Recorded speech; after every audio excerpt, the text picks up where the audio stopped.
Hello there and welcome to History for Lunatics. I'm so glad you're here tonight. Settle in somewhere comfortable if you can. Let the room go a little quieter. Maybe you are listening in bed. Maybe you're on the couch with one light still on.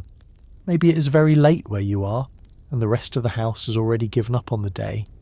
Wherever you are, I'm glad you found your way here, because tonight we are going into a part of the First World War that is often mentioned, but not often sat with for very long. Not the famous generals, not the arrows moving across a map, not the grand declarations made in capitals by men who would sleep in clean sheets that night. We're going to the soldiers themselves, and we're going to ask a question that sounds simple until you really think about it. How did they keep their minds from coming apart? Because there are many ways to describe the First World War. You can call it the Great War, as people did at the time. You can call it the first fully industrialised war on a continental scale. You can talk about artillery barrages, machine guns, poison gas, trench lines, barbed wire, and battles that consumed entire towns and entire generations. All of that is true. But from the point of view of the ordinary soldier, there was another truth underneath those facts. The war was exhausting in a way that never seemed to end. It did not only threaten the body, it wore at the nerves. It made sleep uncertain. It made silence suspicious. It made sudden noise terrifying. It made ordinary waiting feel dangerous. It turned the mind into a place that had to be defended just as carefully as a trench wall. And I want to ask you something before we go any further. What time is it where you are right now? Is the room around you quiet? Can you hear a refrigerator humming, a car passing outside, a neighbour moving somewhere beyond a wall? Those sounds probably do not ask anything of you. You hear them, or you do not. They pass through the evening and disappear. Now imagine living for weeks or months in a place where every distant sound might mean something. A low thud far away could be artillery firing from your own side. Another thud could be the enemy answering. A whistle might be a warning. A shout might be an order. A sudden silence might mean the guns were about to start again. Even when nothing was happening, something might begin at any second, and the body learned to remain half-ready all the time. That was one of the great hidden burdens of the trenches. Not every hour was active combat. In fact, much of a soldier's life on the Western Front involved waiting, repairing, carrying, cleaning, standing watch, trying to rest, trying to eat, trying not to think too far ahead. But that waiting did not feel peaceful. It happened inside a world of constant possibility. The front lines that developed after the early War of Movement in 1914 became an enormous fortified system stretching across Western Europe, with armies settling into trench warfare because modern firepower made open movement so deadly. The line would eventually extend from the Belgian coast through northeastern France towards Switzerland, and along it millions of men lived in conditions that placed strain on the body and the mind at the same time. It is easy, from a distance, to imagine courage as a dramatic thing. A soldier climbing a ladder, a charge across no man's land. A moment of sacrifice in full view of history. But much of the courage required during the First World War was less visible than that. It was getting up after almost no sleep because your watch had come around again. It was walking through a communication trench while shells fell somewhere ahead, pretending not to notice that everyone had gone quiet. It was eating breakfast beside a man who'd been joking the day before and was now gone. It was forcing your hands to perform ordinary tasks when your senses had been trained by experience to expect catastrophe. That is where this story begins. Not with madness as a sudden event, but with pressure building over time. A soldier did not need to be wounded to be changed by the front. He could be physically intact and still come to dread the next bombardment more than he knew how to explain. He could laugh with his mates and still wake in the night already braced for a blast that had not yet happened. He could write home about the weather, the food, the state of his socks, and leave out the fact that he had watched a shell tear open the ground where two men had been standing. He could function. That was the difficult part. Many did function. They followed orders. They carried ammunition. They dug, marched, repaired, and joked. And all the while, some portion of the mind was being asked to absorb far more than a human being was built to absorb for long. By 1915, doctors were encountering so many soldiers with nervous collapse, tremors, paralysis, blindness without visible injury, mutism, nightmares, and severe anxiety that a new term entered medical discussion: shell shock. The expression was associated with British physician Charles Myers, who published on the condition in 1915, though the experiences themselves had begun appearing earlier in the war. The phrase was imperfect from the start because not every man affected had been close to an exploding shell, and not every case looked the same, but the term spread because it gave a name, however incomplete, to something people were seeing in large numbers. The National Archives notes that probably more than 250,000 men suffered from shell shock during the First World War. Now that number matters, but it can also flatten the story if we are not careful. 250,000 men becomes a statistic.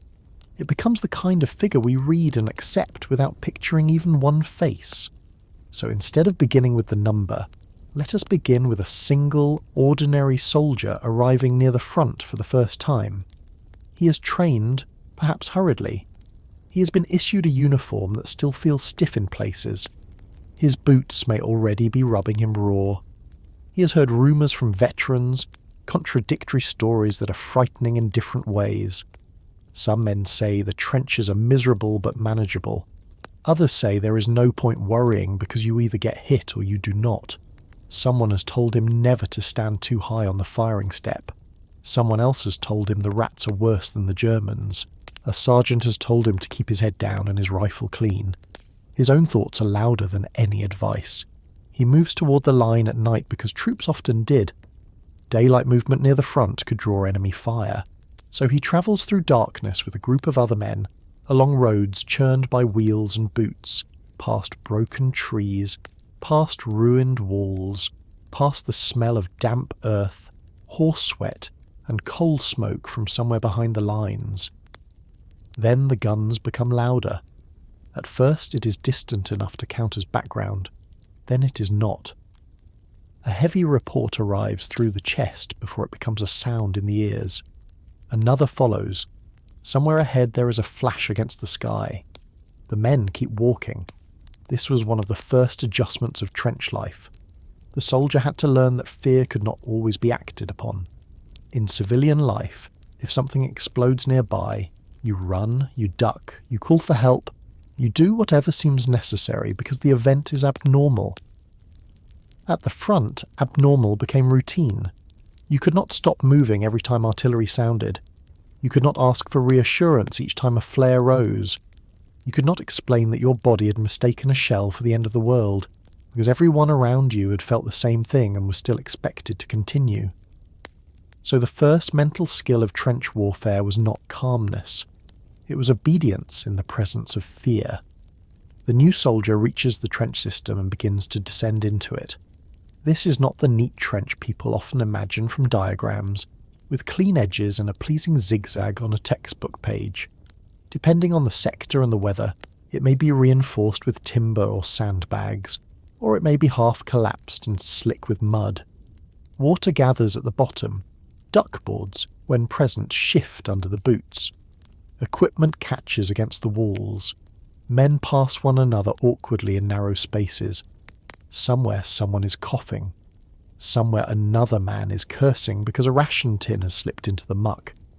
Somewhere above the parapet, beyond the sandbags, lies no man's land, which he has not yet seen in daylight and may prefer not to. The trench itself was meant to protect him, and it did.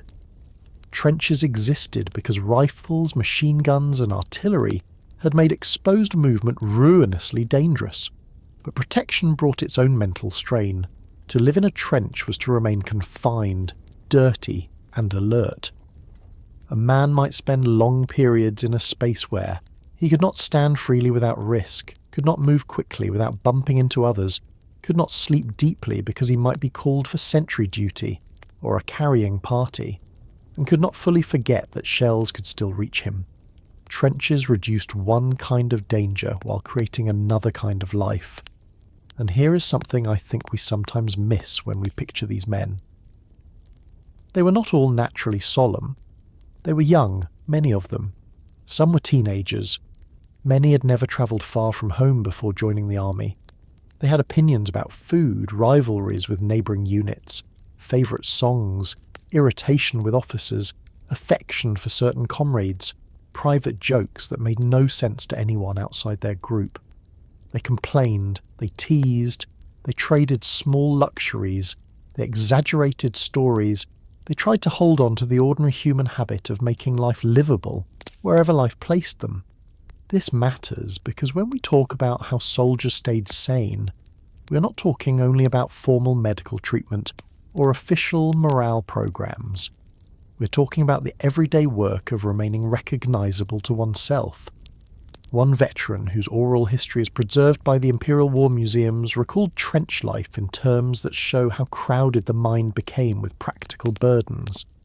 Lice, rats, corpses, snipers near latrines, wet weather, sentry duty, lack of sleep, shell fire, and the strange relief of rest camps, gambling games, songs, and estaminets when the unit rotated out of the line. That list sounds almost random at first.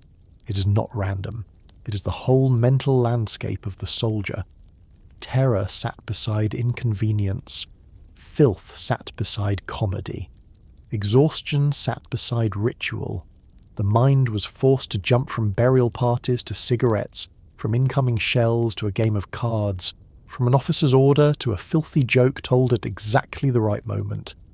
That is one reason the topic of staying sane during the First World War is more complicated than it first appears. We might expect the answer to be something large and noble: patriotism, duty, faith, brotherhood. Those things mattered. But they were not the whole answer. Men also survived by narrowing their attention to the next cup of tea, the next letter, the next cigarette, the next chance to clean their socks, the next song someone knew the words to. They made routines where routine should have been impossible. They turned repetition into a shield. They became skilled at not thinking too far ahead.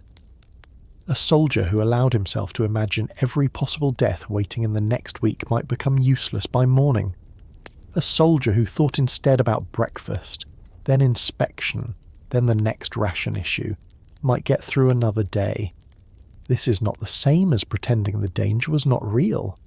They knew it was real. In fact, that was the problem. The danger was too real and too constant to be carried consciously every minute. So the mind looked for smaller objects. A loose button, a dry pair of socks, a letter that had not arrived yet, the complaint that the tea tasted of petrol because it had been transported in the wrong container, the certainty that one particular corner of the trench was unlucky, the conviction that a certain officer brought bad weather with him. These little thoughts could look trivial from far away. Up close, they were part of how men arranged the day into manageable pieces. There is a modern habit of assuming that people in the past were somehow tougher because they endured things that seem unbearable to us. I understand the temptation. Soldiers in the First World War did endure conditions that are difficult to imagine now. But I do not think the most useful way to honour them is to say they were simply harder than people today. That makes their suffering seem smaller than it was. It suggests they could absorb horror more easily because they came from a sterner age. The historical record does not support that. They broke, they shook, they went mute, they lost memory, they suffered nightmares. Some became unable to return to the line. Others returned anyway. Some were treated with sympathy.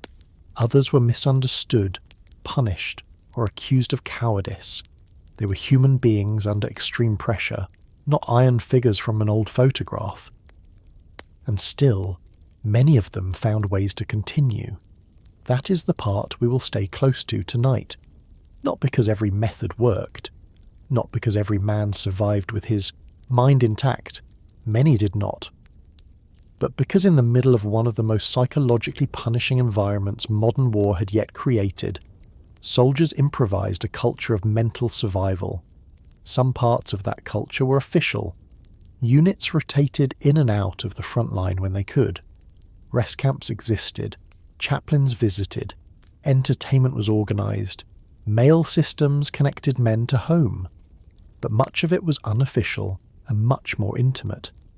Men looked after one another in ways that did not always need to be spoken. They noticed when a comrade had gone too quiet. They made room for habits that seemed odd but did no harm. They shared tobacco. They sang badly. They played cards on a crate. They invented nicknames for people and places. They laughed at things that were not really funny because the alternative was allowing the trench to become nothing but fear. Let us take a moment and picture one evening. Not during a major attack, not during some great battle that would later be named in textbooks, but on an ordinary night in the line. The day has been muddy. A ration party has struggled in. Men have eaten what they can. Someone is writing by poor light. Someone else is trying to sleep against a wall of sandbags, chin sunk into his chest. A sentry stands watch, cold and resentful and careful. Far off, artillery mutters at intervals, not close enough to scatter everyone, not distant enough to ignore. A rat moves somewhere near a pile of stores. A man mutters in his sleep. Another man, still awake, reaches for a cigarette. He strikes a match cupped low, hiding the flame as best he can. For a second his face appears, tired eyes, mud along the collar, a boyishness that has not entirely left him, despite everything. What is keeping him sane at that moment? Perhaps nothing dramatic. Perhaps the cigarette. Perhaps the knowledge that his friend beside him will wake for the next watch and not him. Perhaps the thought of a letter he plans to answer tomorrow. Perhaps sheer habit. Perhaps he has learned that he can survive the next 10 minutes, and he does not ask himself for more than that. We tend to admire grand endurance, but much of wartime endurance was made from small pieces, repeated constantly. The army itself came to understand that morale mattered, though it did not always understand the mind with compassion or accuracy. Soldiers were fed, drilled, rotated, disciplined, and sometimes entertained because fighting efficiency depended on more than ammunition. A unit that had no rest, no diversion, no contact with home, no chance to laugh, and no confidence in its routine would weaken. The National WWI Museum and Memorial notes that entertainment at the front and behind the lines mattered because soldiers needed something to occupy their minds and spirits amid the muck, danger, and monotony. That point may sound obvious now. In the middle of the war, it was not merely a kindness, it was military necessity. This also explains why the coping habits of soldiers were so varied. Different men leaned on different things. One clung to routine, another to religion, another to profanity used with real artistic discipline, another to food parcels from home, another to writing, another to the private belief that he was somehow lucky, even when reason gave him no basis for it. Some men carried photographs, some carried charms, some became experts in comic songs, some made tea with the seriousness of a laboratory experiment. Some watched the weather because weather was one of the few forces greater than the army itself. Some concentrated on the immediate work of survival with such intensity that they avoided considering what any of it meant. And there is a question underneath all of this that I think deserves to remain with us as we go forward. What does sanity look like in an insane situation? Is it remaining cheerful? Is it doing your duty? Is it never showing fear? The soldiers of the First World War suggest a different answer. Sometimes sanity looked like fear managed well enough to continue. Sometimes it looked like grief postponed until there was room for it. Sometimes it looked like laughter that arrived at the wrong moment and saved everyone nearby from thinking too hard. Sometimes it looked like a ritual so ordinary that no one thought to record it, except later, when memory returned to the smell of tobacco, the weight of a letter, the taste of tea, or the comfort of hearing someone hum a tune in the dark. The war placed men in conditions that threatened to strip away their sense of time, safety, privacy, and control. The trench did not merely shelter the soldier, it enclosed him.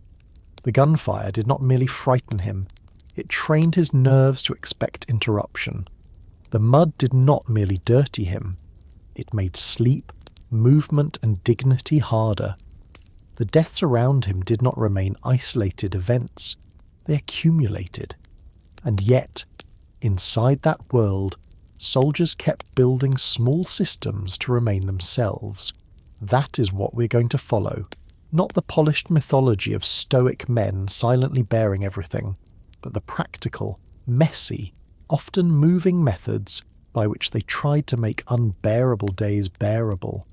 So tonight, as the room around you remains still and ordinary, let us move carefully into that war without rushing past the human details. Let us begin where many soldiers themselves had to begin, not with a grand philosophy of courage, but with the next hour, the next task, the next familiar habit repeated in a place where almost nothing else could be trusted. Because before letters from home, before jokes, before superstition, before songs, before the quiet comforts that help them endure, there was first the need to create a little routine inside the trenches and to make the day feel like something that could be survived. The first thing a soldier learned in the trenches was that a day could not be allowed to feel shapeless. If every hour was only waiting for death, then the mind had nowhere safe to stand. So armies built routines around the men, and the men built smaller routines inside those official ones, until even in a landscape of shell holes, broken boards, mud, rats, and uncertainty, there was still something that resembled morning, something that resembled work, something that resembled evening, and something that could almost be mistaken for rest. This matters more than it may seem.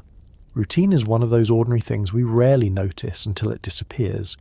You wake up, you wash, you make coffee or tea, you check the time, you move through a sequence you did not invent that morning because the sequence already exists.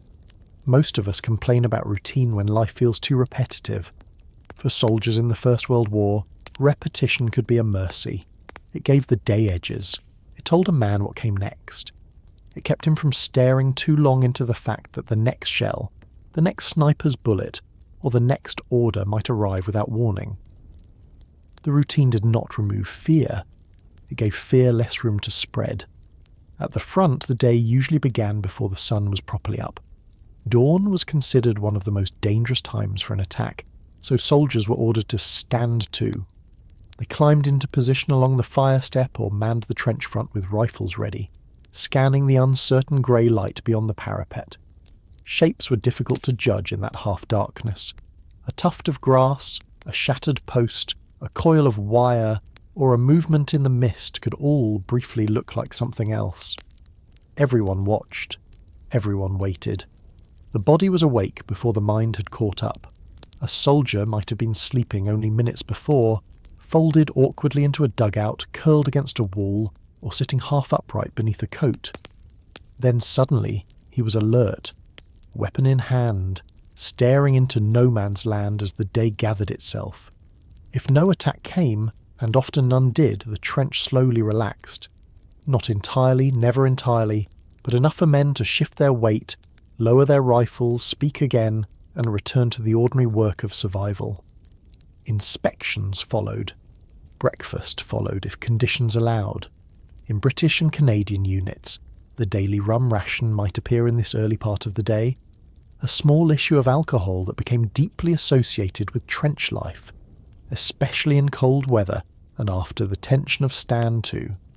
It was not enough to erase what the men were living through, though many soldiers valued it as a brief warmth in the body and a familiar feature of the morning.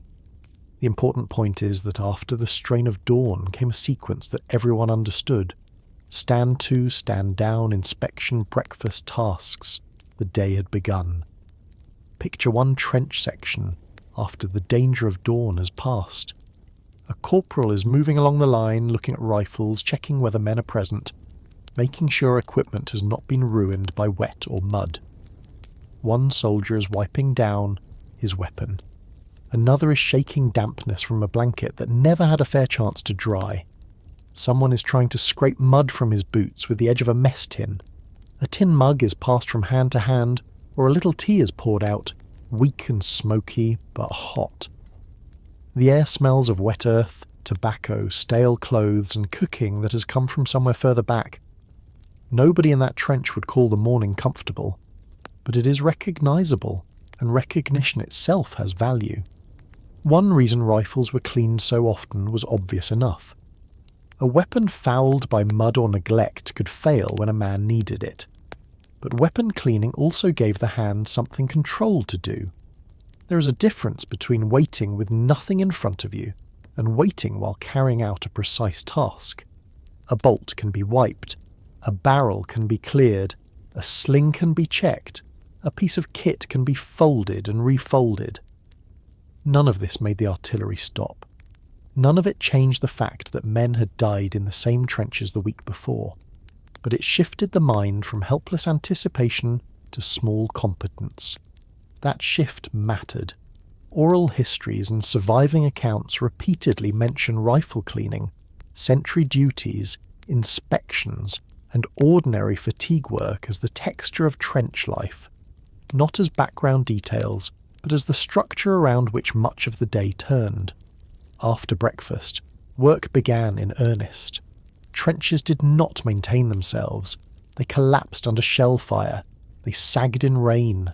Their walls slipped. Their duckboards broke. Their drainage failed. Sandbags split and leaked earth. Latrines required attention. Rubbish had to be gathered. Water had to be moved. Ammunition had to be carried forward. Damaged sections had to be patched, sometimes only to be damaged again the next day. The Canadian War Museum describes this plainly.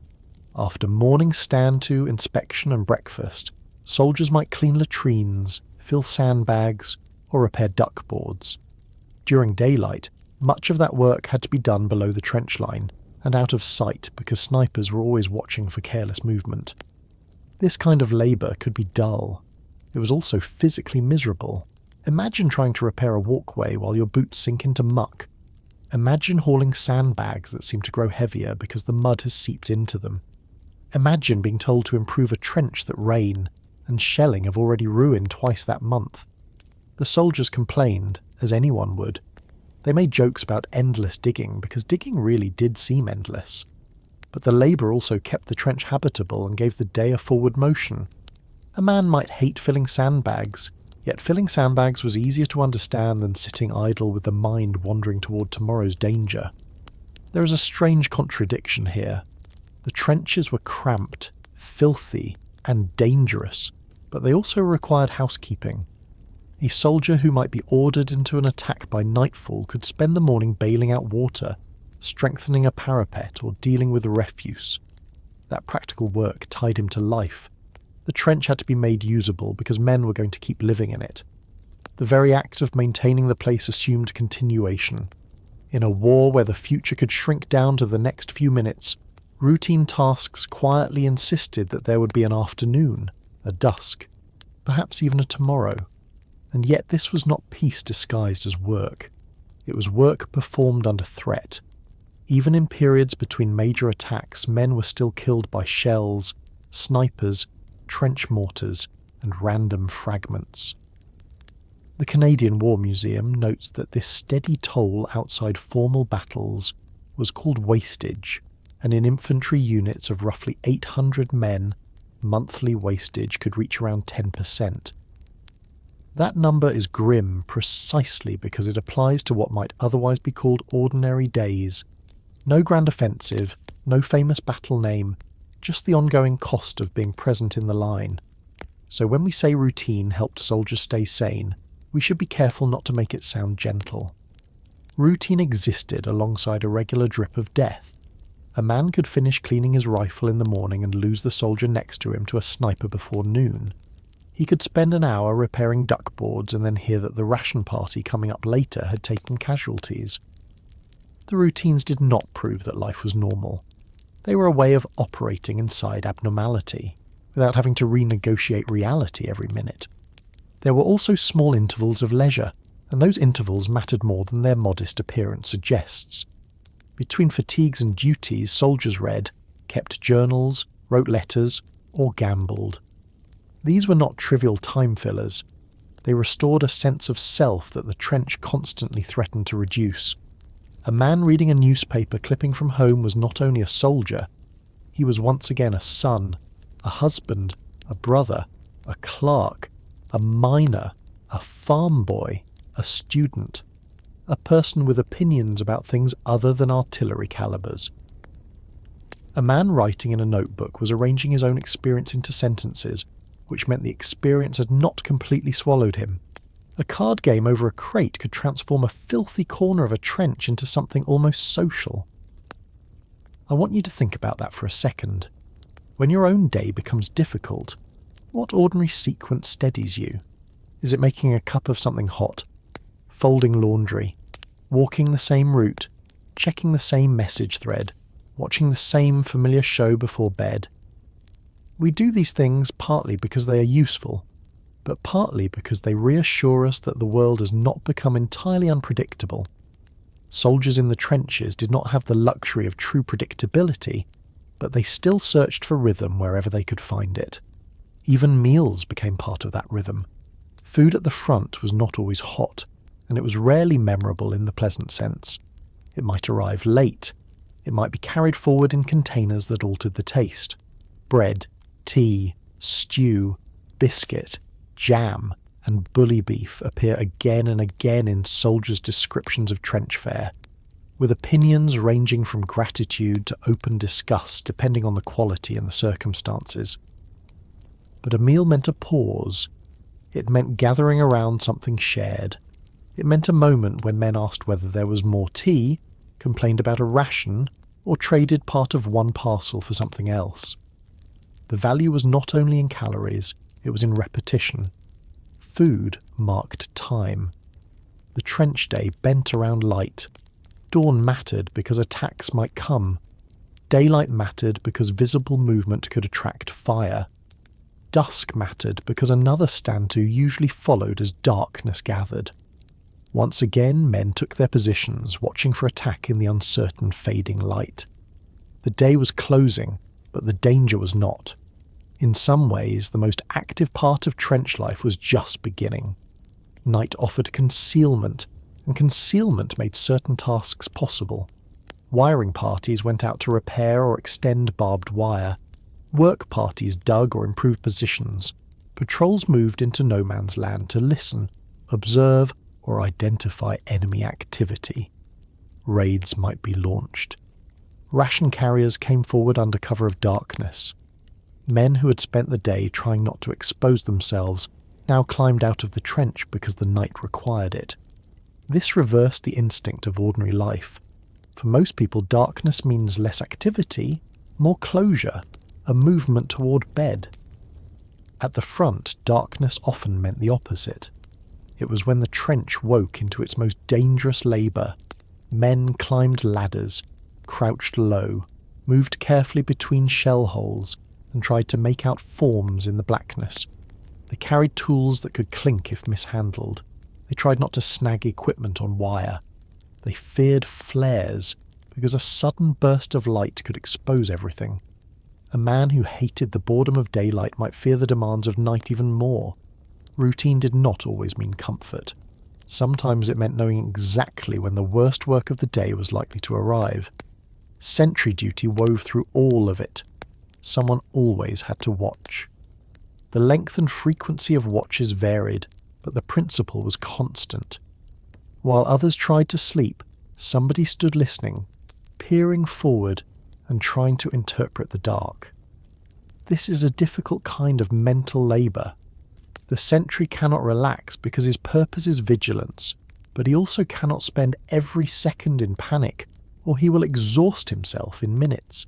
He has to settle into a state of focused unease, not sleepy, not fully calm, ready, listening. That state, repeated over days and weeks, shaped the nervous system. It trained men to wake easily, to attend to small sounds, to mistrust quietness. Oral histories preserved by the Imperial War Museums repeatedly mention night sentry duties and inspections of sentries because these were central to frontline routine. Sleep when it came was rarely generous. In frontline conditions, it was often fragmented and awkward. Some men had dugouts, though the quality of these varied widely. Others slept wherever space permitted, wrapped in coats or blankets, using packs as pillows, boots still on or near enough to reach quickly. Rest could be interrupted by orders, shelling, a change in watch, a work party, a messenger, or simple discomfort. Imperial War Museums notes that when soldiers were able to rest in frontline trenches, they sought shelter in dugouts ranging from deeper underground spaces to much more rudimentary holes. That range matters. One soldier's rest might mean a relatively protected recess. Another's might mean a damp hollow barely sufficient to keep rain from falling directly on his face. An Australian soldier in 1916 described his trench shelter as a dark, mildewed hole lined with sandbags, the lower ones green with mildew and the upper ones sprouting grass. The image is almost absurd when seen from a calm room a century later, but it tells you something important. Even places meant for sleep looked half consumed by the earth. The line between shelter and grave could feel thinner than anyone wanted to admit. That makes the routines before sleep easier to understand. A man might arrange his kit carefully, not because military tidiness pleased him, but because he did not want to hunt for something in the dark if called suddenly. He might keep his rifle close. He might tuck a letter into a pocket before lying down. He might smoke once more, or mutter a complaint, or say nothing at all. These repeated actions became personal rituals. They told the body, as much as the mind, that one cycle of the day had ended. Whether the body believed it fully is another matter. Routine also existed on a larger scale through rotation. Men were not supposed to remain indefinitely in the most exposed front line if the army could avoid it. Units moved in and out of the forward trenches, then to secondary or reserve positions, and sometimes further back for rest. The Canadian War Museum states that soldiers often spent 4 to 6 days in the front trenches before moving back through secondary and reserve lines, and that this rotation, along with occasional leave, helped prevent many from breaking down under the stress of combat. The exact pattern varied by army, front, and military situation, but the principle was vital. Men needed intervals away from the most intense exposure if they were to remain usable, and if they were to remain themselves. The moment of relief could be one of the most emotionally loaded parts of trench life. Imagine being told that another unit is coming up. Imagine hearing movement behind you, the slow arrival of men who look both familiar and exhausted, because they are about to inherit exactly what you are leaving. There is still work to do. Orders must be passed on, positions explained, warnings given. This stretch is watched by snipers. That duckboard sinks. The latrine trench is nearly full. The parapet near the traverse was hit yesterday. Then, when the handover is done, the men begin to file out through communication trenches toward a support line, a reserve area, perhaps billets in a battered village. They are not going home. They may still be within range of artillery. They may still be assigned work parties. But psychologically, distance matters. A few hundred yards back could feel like the recovery of breathing room. Rear areas brought their own routines. Washing if water was available, inspections, sleep, drills, carrying assignments, perhaps a canteen, perhaps an estaminet in a relatively quieter sector, perhaps letters written with more focus than was possible under frontline strain. The Australian War Memorial notes that in early 1916 some troops found conditions on parts of the Western Front comparatively more comfortable than Gallipoli, with billets close behind the lines and access in certain sectors to canteens or estaminets. Though winter mud and bombardment could quickly destroy any feeling of ease, the point is not that life behind the front was carefree. It was that the contrast itself gave the mind relief. Soldiers learned to live by these cycles: front line, support, reserve, rest, dawn stand to, breakfast, tasks, waiting, dusk stand to, night work, sentry duty, broken sleep, the pattern, repeated until it became familiar enough to resent and familiar enough to rely on. Men cursed the routine because it was exhausting. They depended on it because the alternative was psychic chaos. There is a phrase people use now when life feels overwhelming: just get through the day. In the trenches, that was not a metaphor. A day had to be broken into parts small enough to carry. Dawn first, then tea, then inspection, then work, then a chance to sit, then dusk, then night, then, if fortune allowed, morning again. To ask whether a soldier could endure the war was too large a question. To ask whether he could endure until breakfast was possible, then until dusk, then until the next relief. Those were questions the mind could answer. This is why routines belong so directly to sanity. They created a border between what a man could control and what he could not. He could not control enemy shelling. He could not control whether a sniper had spotted movement. He could not control when the next attack might come, but he could clean his rifle. He could know his watch. He could mend a strap. He could appear at stand to. He could finish a mug of tea while it was still warm. He could learn the trench names. He could remember which traverse flooded first. He could recognise the sound of his own unit moving nearby. These fragments of mastery mattered because the war otherwise offered too little of it. And yet routine by itself was not enough. It kept the day from dissolving, but it did not reconnect a man to the world he had left behind. For that, soldiers needed something that came through bags and depots and delays, something folded, sometimes stained, sometimes reread until the creases weakened, something that could make a trench briefly vanish and replace it with a kitchen table, a mother's handwriting, a sweetheart's news, a child's drawing, or a complaint about weather at home that suddenly felt precious beyond measure.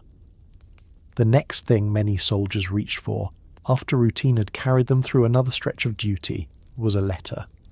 There is a particular kind of hunger that has nothing to do with food. It arrives in the middle of the day, or just after evening stand to, or in the strange lull after shelling, when a man has done what was expected of him, and suddenly has a few minutes in which his thoughts are free to wander. He's not hungry for bread, though he may be.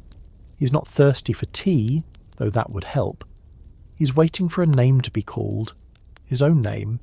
He's listening for the rustle of envelopes, the shuffle of a corporal or clerk moving through a group of men, the small announcement that the mail has arrived. And in the trenches of the First World War, that sound could alter the whole emotional weather of a day, because a letter was never just a letter. It was proof that the world beyond the trenches still existed. It was a room in a house. It was a kitchen table with ordinary crumbs on it. It was a mother telling you that the weather had been wet all week. It was a father asking whether your socks had held up. It was a sweetheart describing a cousin's wedding, or a younger brother adding a crooked line at the bottom because he had been allowed to hold the pen for a moment. It was news of nothing important, which made it important beyond description. A soldier who had spent the morning surrounded by mud, orders, and the possibility of sudden death could unfold a page and, for a little while, become someone who belonged somewhere else. During the First World War, letters were the main form of communication between soldiers and those at home. The Imperial War Museums notes that the British Army Postal Service delivered around 2 billion letters during the conflict, and in 1917 alone more than 19,000 mailbags crossed the English Channel each day carrying letters and parcels to troops on the Western Front. Those numbers are astonishing, but they also make perfect sense once you understand what mail meant. It was not a pleasant extra, it was emotional supply. Armies moved food, ammunition, boots, rifles and shells, because those things kept men physically capable of fighting. They moved letters because without some connection to home, the internal machinery of endurance began to fail. Think for a moment about the last message you received from someone you love. It may have been a short text, a photo, a voice note, something so immediate that you barely had time to miss them before their words appeared. Now imagine the same need stretched over days, sometimes longer, with no way to check whether silence meant delay, injury, illness, a lost mailbag, or simply that the person you loved had not written yet. The front line taught men to wait for many things, but the waiting for letters had its own ache. American collections examined by the Library of Congress show soldiers repeatedly commenting on slow mail, delays, and the effort to write whenever their duties allowed. That small frustration appears again and again because it was not small to them. The difference between receiving a letter and receiving nothing could be the difference between feeling remembered and feeling suspended in some place outside normal life. Let us picture it in a trench, or perhaps in a dugout just behind the line. The men have heard that mail has come up. Nobody wants to appear too eager, but nobody is indifferent. A man who has not heard from home in 2 weeks tries to behave as though he is merely curious. Another is certain there will be nothing for him because nothing came yesterday, and yet he stays nearby. A third receives 3 envelopes at once and instantly becomes the object of envy, jokes, and perhaps a little mock outrage. Someone says he must have bribed the postman. Someone else asks whether his mother has enclosed a cake large enough for the rest of the platoon. The envelopes are dirty by the time they reach the line. Some are creased. Some smell faintly of damp. Some carry handwriting instantly recognisable from 20 feet away. The soldier takes his and moves a little apart, not always because he wants privacy, but because the first reading of a letter could be dangerous to the composure. He opens it carefully if he can. Not everyone did. Some tore at the flap as though the page inside might vanish if they delayed. He reads the greeting first. Dear Tom, my dear boy, dearest Will, my own sweet son. And with those few words he is no longer entirely in Flanders or Picardy or the Somme. He is back in a room he knows. He sees the shape of the handwriting and senses the person behind it. He knows which words his mother always uses, which spelling mistake his younger sister never corrects, which kind of sentence means his wife is trying not to worry him. A letter did not need to contain profound thoughts to be profound. It only needed to sound like home. One of the touching things about wartime correspondence is how much of it concerns the everyday. Families wrote about gardens, weather, neighbours, church, prices, children, small illnesses, and village gossip. Soldiers wrote about food when they could, about health, about whether parcels had arrived, about hoping everyone was well, about wanting news of ordinary things. The Smithsonian's National Postal Museum describes First World War letters as carrying everything from declarations of love and parental support to simple daily news, and that last category deserves more attention than it gets. Daily news was the strongest medicine because it told the soldier that the world had not been replaced entirely by war. Cows still needed milking, babies still cut teeth, Aunt Mary still had opinions, the baker's shop still opened. Someone at home had lost a glove, broken a jar, caught a cold, or complained about rationing. These details were not distractions from reality. They were reminders that reality was larger than the front. And there was another side to the exchange. Soldiers wrote not only to receive comfort, but to provide it.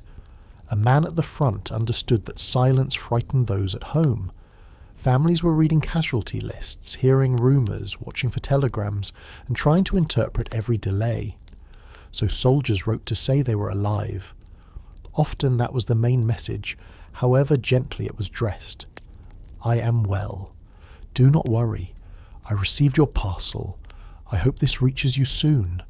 One surviving letter from May 1915, written by James to his mother after being wounded, begins by hoping that she received his field postcard and had not been working herself into a state about his injury. That is such a human line. He is hurt. He is being moved from a dressing station to hospital. Yet one of his first concerns is that his mother might be frightened by uncertainty. The war created formal tools for this need. The British Field Service postcard, one of the most recognisable pieces of wartime communication, offered pre-printed phrases that soldiers selected by crossing out what did not apply.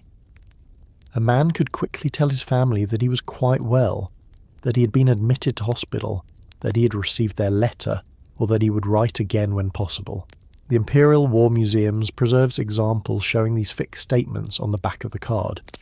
To a modern eye, such a postcard can look stiff, almost painfully impersonal. But imagine being at home, afraid that no news means disaster, and then receiving a card with familiar handwriting on it, even if the message is reduced to a few approved lines. It may not tell you much. It tells you enough. He is alive. He was able to send this. The thread has not broken. The very limited language of those postcards also reveals one of the difficult truths about wartime letters. Soldiers could not simply write whatever they wanted. Mail was censored in all major armies because letters could reveal military locations, movements, morale, and operational details if they fell into the wrong hands. The National Army Museum notes that censorship systems were introduced because soldiers' correspondence might contain frank descriptions of operations or information useful to the enemy. The Library of Congress describes American censors removing references to exact locations, future movements, and at times the bleak realities of war, either by cutting out sections, blacking them over, or erasing pencil. Soldiers learned to censor themselves using vague phrases such as "somewhere in France," and omitting details they knew would not pass. This created a strange emotional problem. The letter was supposed to connect two worlds, but the most important parts of the soldier's world often could not be explained. How do you write home after a bombardment without writing about the bombardment? How do you tell your wife that you've been afraid in a way you did not know a person could be afraid, when you suspect it will worry her and perhaps be struck out by a censor anyway?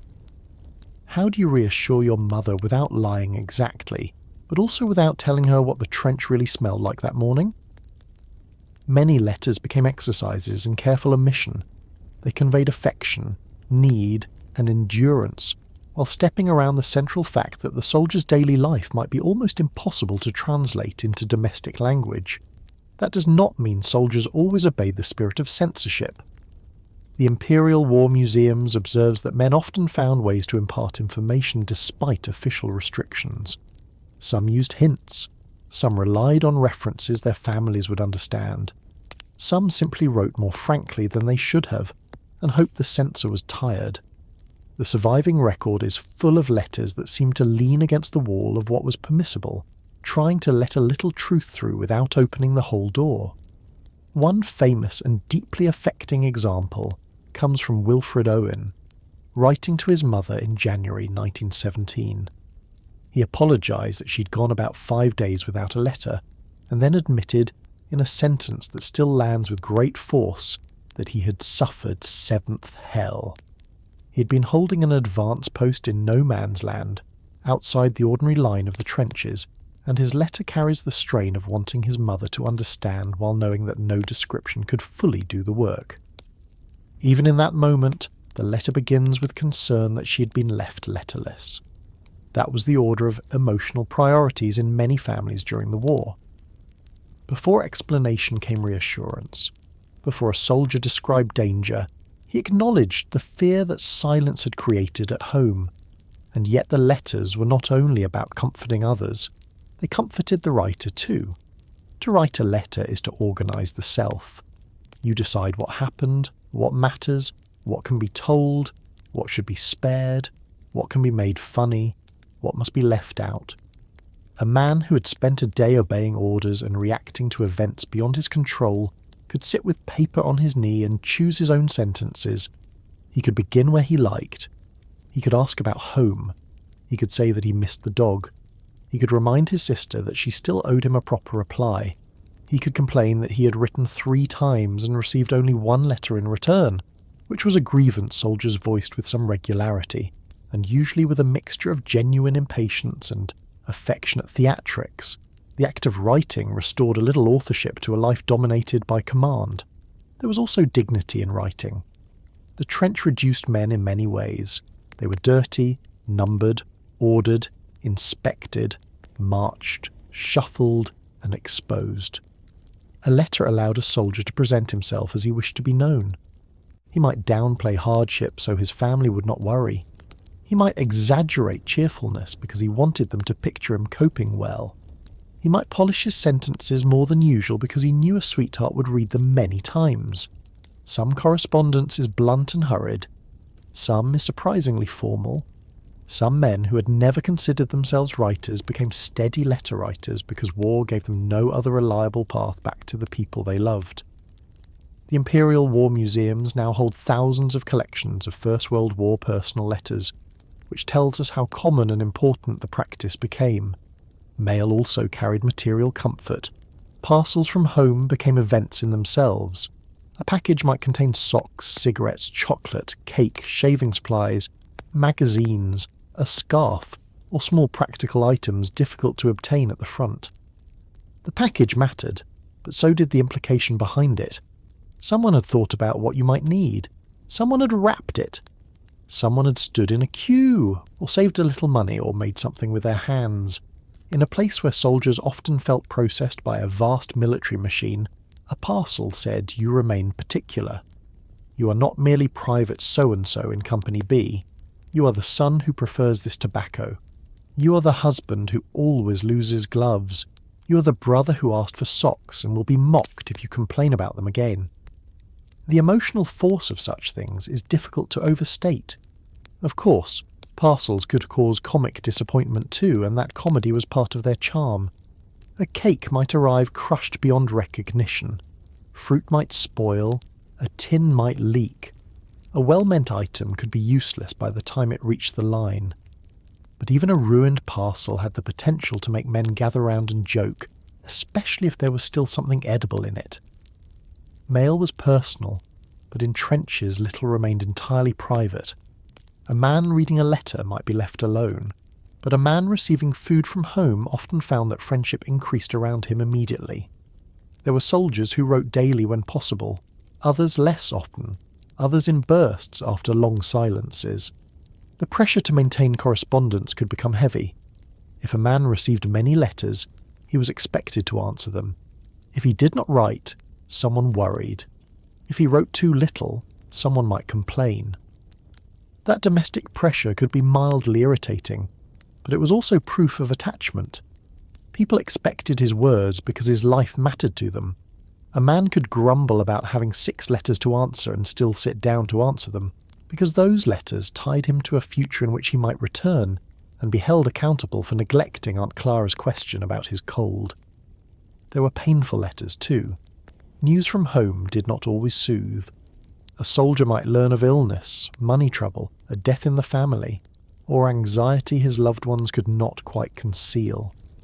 A husband at the front could receive a letter that made him desperate to help with something he was powerless to change. A son could discover that his mother was ill and still be expected to report for duty the next morning. A father might read about a child's new words and realise with a jolt how much life was passing without him. The same thread that kept men connected to home could also pull painfully against them. To care about people elsewhere meant the war had hostages beyond the battlefield. The letters from home could also make the front feel stranger. It is one thing to endure misery when misery is all you can see.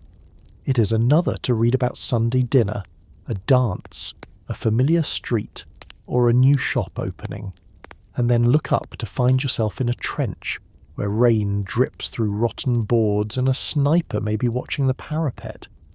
The contrast could be comforting, but it could also be almost unbearable. It reminded men what had been interrupted. It reminded them how abnormal their present life was. Yet most still wanted the letters. Better the ache of connection than the emptiness of none. There is an extraordinary record in the Imperial War Museums of Private William Martin's correspondence with his fiancée, Emily Chittix.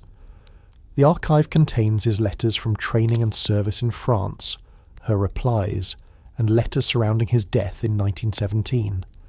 What survives is not merely military history, it is the anatomy of a relationship maintained under conditions that denied the couple ordinary time together. They write because they are trying to keep a shared future alive. That is one of the quiet tragedies threaded through wartime correspondence. Many letters are written toward a future that history already knows will not arrive. The sender imagines leave, marriage, reunion, a later conversation, a life resumed. The reader today knows that sometimes the next document in the file is a notification of death, and still the letters mattered, perhaps especially then. They did not need to guarantee a happy ending in order to have value. They gave shape to love while time remained. They allowed tenderness to cross distances that railways, trenches and censorship could not fully close. They preserved the soldier not only as a combatant, but as a person with a handwriting style, a sense of humour, a favourite concern, a habit of asking the same question every time, a way of signing off that someone at home recognised before they read the name. In the American Expeditionary Forces, letters performed similar work. The National Postal Museum describes them as the primary form of communication between home and military fronts, allowing writers and recipients to preserve connections and share information across separation. The Library of Congress correspondence collections are filled with soldiers who wrote to mothers, wives, sisters, and sweethearts from training camps, ships, France, and hospitals. Different armies had different systems and different censorship practices, but the emotional purpose remained remarkably alike. Men needed to know that home still remembered them. Home needed to know that the men still existed. The letter crossed that distance, carrying as much stability as paper could hold. Let us return again to the soldier with the envelope in his hand. The letter has been read once quickly, then again more slowly. Perhaps a sentence is read 3 times. Perhaps he smiles at some trivial detail that would sound meaningless to anyone nearby. Perhaps he folds the page and puts it inside a tunic pocket rather than back into the envelope, because he knows he will read it again later. Some men carried letters until the paper softened from handling. Some kept photographs tucked with them. Some preserved one particular letter longer than all others because it arrived on a hard day, or because the handwriting of someone beloved became a kind of private charm. By now the trench is returning to itself around him. Someone is calling for a working party. Someone else is asking whether he has spare tobacco. A man nearby has received no letter and pretends it does not matter, though perhaps he will be quieter for the next hour. Another is already composing a reply in his head. The war has not paused. Orders remain orders. Shells remain shells. But a page from home has briefly changed the scale of things. It has reminded one soldier that he belongs to a story larger than the trench. It has reminded him that he was known before this war and may be known after it. That knowledge did not make him fearless. It did something more useful. It made the next day feel worth reaching. And because human beings cannot live by reassurance alone, because even the sweetest letter could not be opened every minute, soldiers found other ways to keep the mind from folding inward. They made fun of officers, of mud, of danger, of themselves. They sang songs that were sentimental, crude, or ridiculous. They gave one another names that sometimes lasted longer than the war itself. When the letter was folded away and the trench closed in again, laughter often took its place. There is a kind of laughter that comes from comfort, and there is another kind that appears because comfort has become impossible. The soldiers of the First World War knew the second kind very well. They laughed in trenches that smelled of mud, cordite, and unwashed uniforms. They sang while marching toward places they did not want to see. They gave ridiculous names to weapons that could kill them, and to towns that had been reduced to broken walls. They invented jokes that would have made almost no sense to people at home, and sometimes would have sounded shockingly inappropriate if repeated at a dinner table in peacetime. But that was part of the point. The humour belonged to them because the experience belonged to them. It was not polished. It was not always kind. It was often dark, impatient and sharp around the edges. It was also one of the ways men kept fear from occupying every inch of the mind. If you had asked many soldiers whether they were using humour as a psychological coping mechanism, they probably would not have answered in those terms. They would have said that something was funny. They would have laughed because someone had made a joke about the rations, or because an officer had issued an order that sounded ridiculous once repeated in a different voice, or because a friend had found a perfectly foolish phrase for something everyone hated. Yet historians who study soldiers' culture during the war have repeatedly pointed out that jokes, slang, satire and songs helped men endure the stress of service and strengthened the bonds within small groups. That distinction matters. These were not amusements floating separately above the war. They were woven into the daily business of surviving it. The front line produced its own language because ordinary language did not always seem suited to what soldiers were experiencing. The Canadian War Museum notes that frontline troops developed an exclusive dialect drawn from old army terms, civilian references, rough adaptations of French, and new words coined in the trenches themselves. That slang could mock superiors, separate veterans from outsiders, and reduce terrifying things to phrases that sounded manageable. German stick grenades became potato mashers. Smaller, fast-arriving shells were whiz-bangs. A wound serious enough to send a British or Commonwealth soldier back to England could be called a blighty one, the word blighty itself having evolved from an older term for homeland. That last expression is especially revealing. A wound was not truly good news. It could maim, it could kill. Yet in the language of men living under constant danger, a non-fatal injury that carried you away from the front could acquire a grimly comic appeal. That kind of slang did not erase danger, and no soldier believed it did. A whiz-bang could still tear a body open. A grenade remained a grenade, whatever ridiculous nickname men applied to it. But naming a thing differently altered the way it sat in the mind. It made the horror slightly less formal. It lowered it from the level of grand military menace to the level of something a tired infantryman could curse, mock, and discuss over tea. That small act of verbal control mattered in a world where soldiers controlled very little. The same instinct appeared in the way places were renamed. Ypres, the Belgian city near one of the war's most heavily contested sectors, was commonly pronounced Wipers by British soldiers. The National Army Museum notes that this soldierly pronunciation gave its name to one of the most famous trench newspapers of the entire war, the Wipers Times. The newspaper itself was born in an environment that almost seems too unlikely for comedy. In 1916, Captain Fred Roberts and Lieutenant Jack Pearson of the 12th Battalion, Sherwood Foresters, found a damaged but usable printing press among the ruins of Ypres. One of their sergeants had printing experience from civilian life and got it working. Out of that wreckage came a witty, satirical paper that mocked the war, the bureaucracy around it, overblown journalism, and the absurdities of trench existence.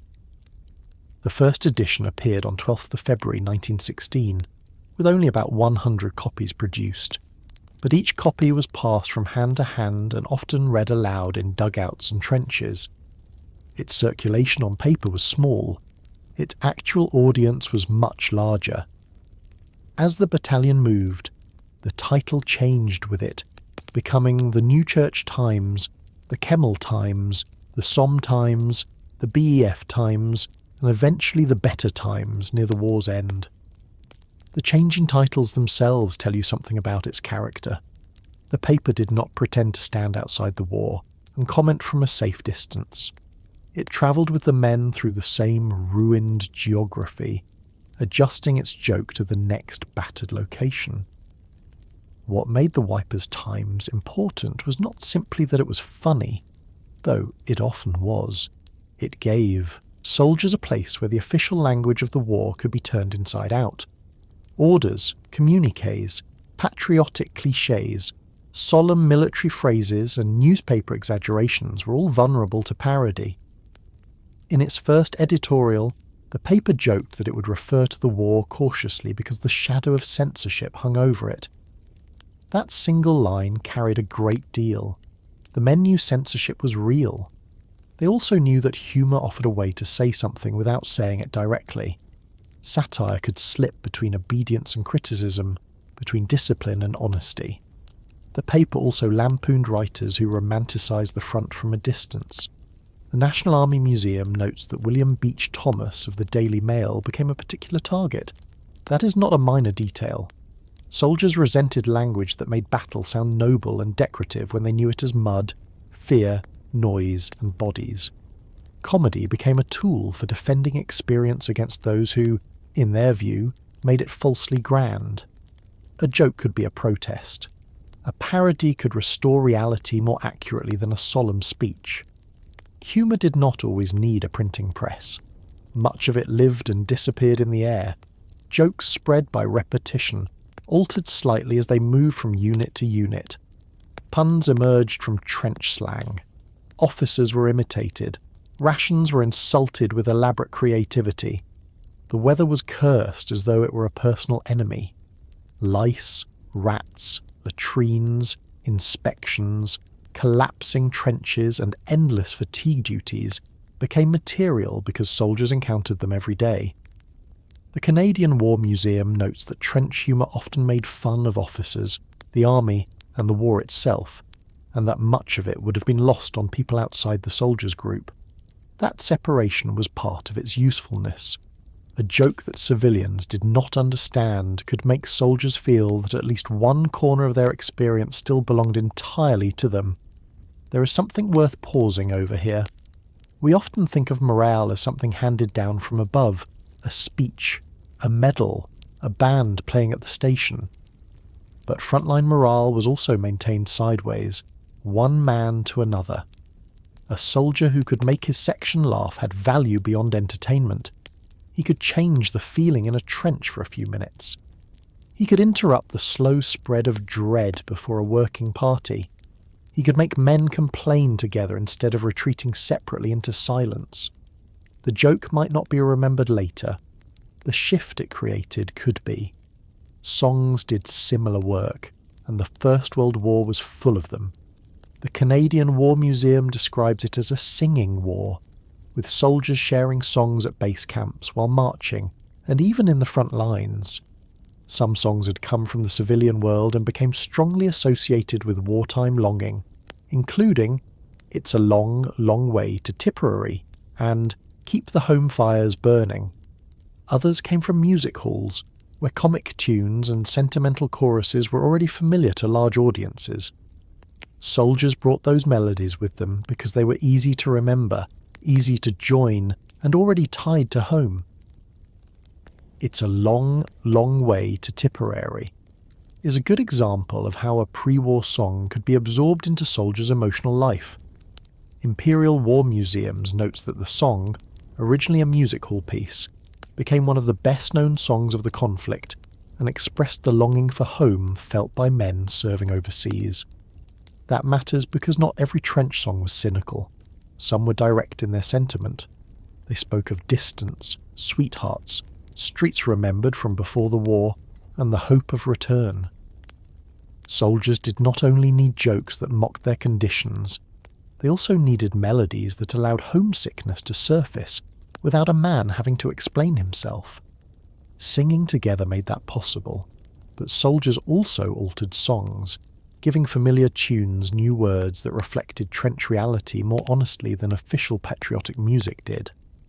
The Canadian War Museum notes that many soldiers created parodies with anti-war or anti-authoritarian themes, including songs with titles such as We're All Waiting for a Shell and Hanging on the Old Barbed Wire. These were not songs designed to impress recruiting committees. They emerged from men who knew exactly what shells and wire meant. By putting grim material into a song, soldiers could bring fear into a shared, rhythmic form. It became something voiced in company rather than brooded over alone. There is a reason chorus songs were especially powerful. The National Army Museum, discussing concert parties in rear areas, notes that the most popular numbers were often those in which troops could join the chorus, and that singing was a good way of releasing tension. A solo performance entertains. A chorus turns the audience into participants. A room full of soldiers shouting the same refrain does not erase what they have seen, but it can briefly reverse the isolating effect of fear. Each man hears that others are still there. Others still have breath enough to sing. Others can still laugh at the same ridiculous line. Concert parties took this further.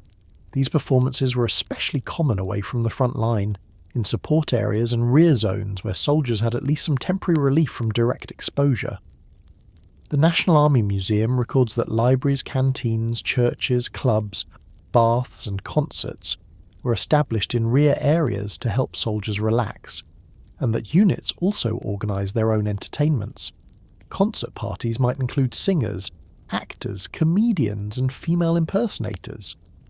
Some were makeshift affairs assembled from whatever talent could be found in the ranks. Others became more organised.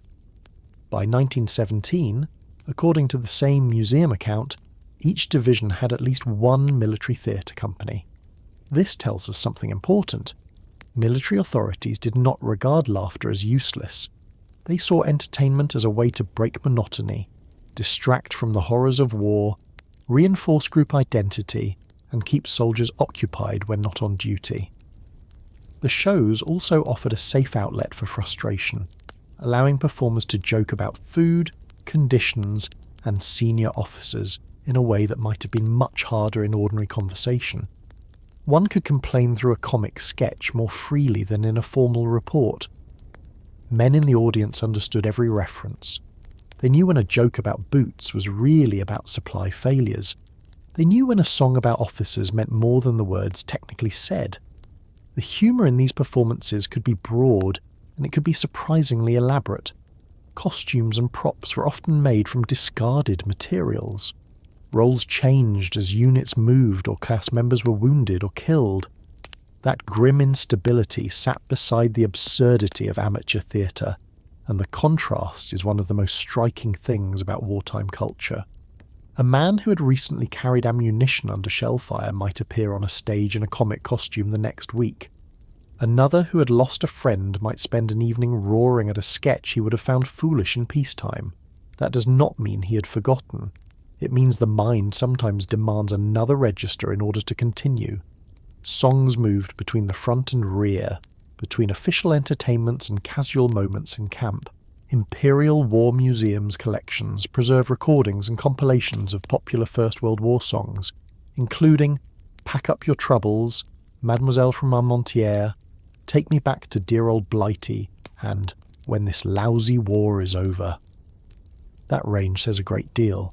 Some songs were sentimental, some were cheeky, some were openly weary. Some survived because their tunes were memorable. Others survived because their attitude matched the mood of men who had grown sceptical of slogans. Mademoiselle from Armentières, in particular, became famous for its endless, often improvised verses, many of them unsuitable for polite company. That was part of its durability. Soldiers could add to it. A song that invited new verses became a living thing, shaped by the units singing it. It could absorb local grievances, current rumours, and jokes too temporary for print. The song's flexibility matched trench humour itself. It was not fixed by anyone in authority. It belonged to the men who used it. Nicknames worked in much the same way. Every army has them, but trench conditions made them especially useful. A nickname shortened distance.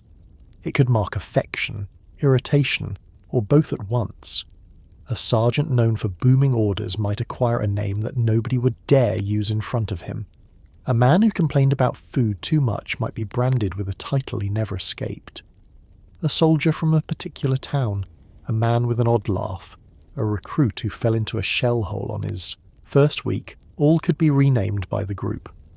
These names gave a little texture to a world otherwise flattened by rank, number, and uniform. Not all nicknames were personal. Some were applied to institutions and conditions.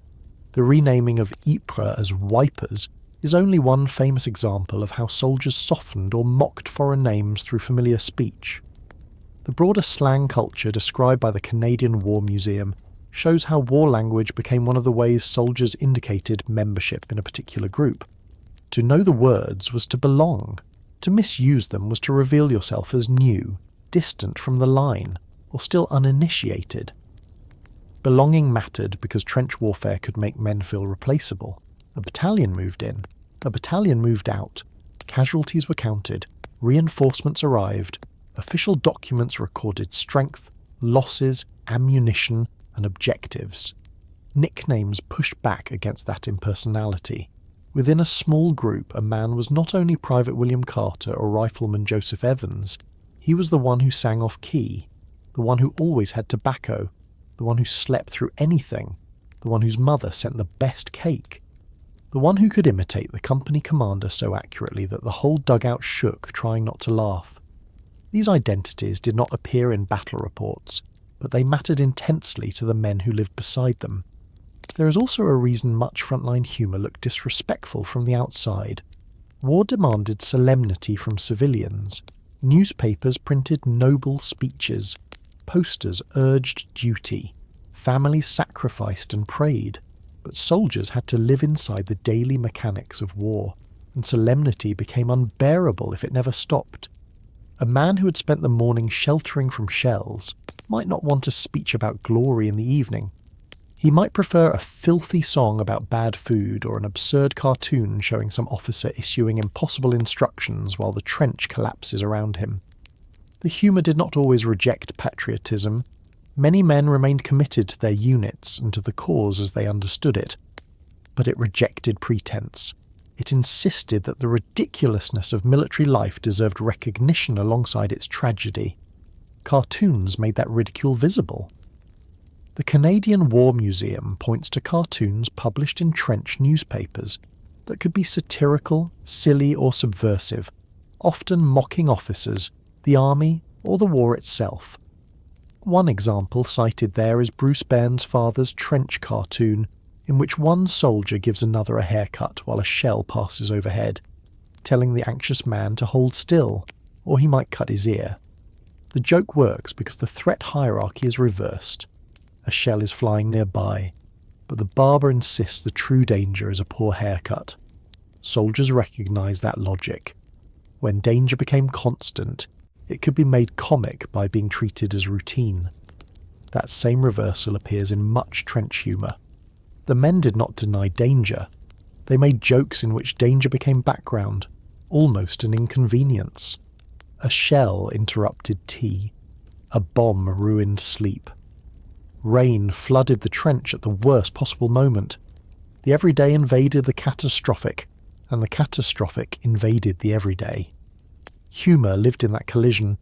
It said in effect, yes, this is dreadful, but it is also absurd and we are still capable of noticing. What did laughter sound like in a trench? Not always loud. Sometimes it would have to be kept down.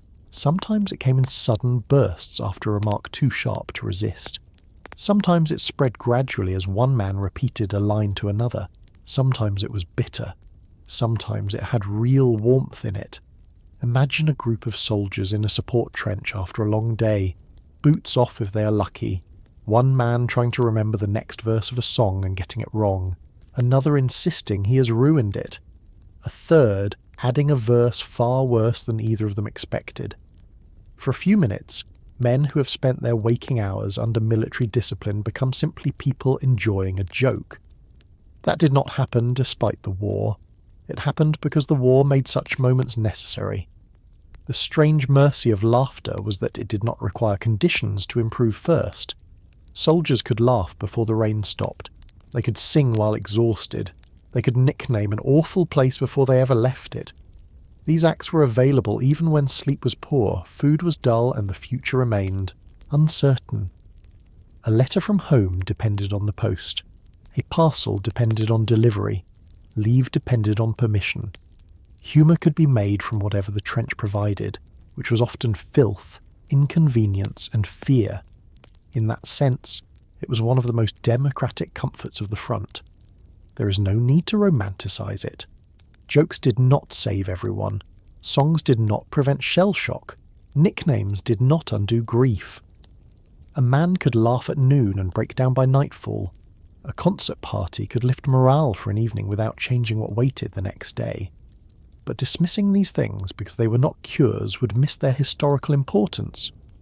Most human survival is not built from cures. It is built from temporary reliefs, repeated often enough to make the next hour possible. The soldiers of the First World War understood that instinctively. They used language to shrink terror.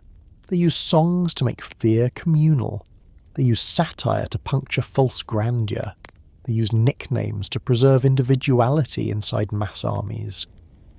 They laughed when laughter came because the alternative was to allow war to dictate every emotional response available to them. For a moment, While a ridiculous chorus rolled through a hut or a joke passed down a trench wall, the war did not vanish, but it lost exclusive control of the room.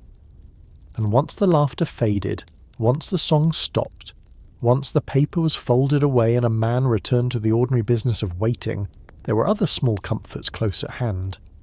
A cigarette cupped against the wind, a mug of tea, a deck of cards spread on a crate. Tiny rituals, almost laughably modest from a distance, yet repeated so often that they became part of how men measured safety, friendship, and the possibility of getting through one more day. There were comforts in the trenches that would have seemed almost laughably small anywhere else. A cigarette passed from one man to another, a mug of tea made in conditions that barely deserved to be called cooking.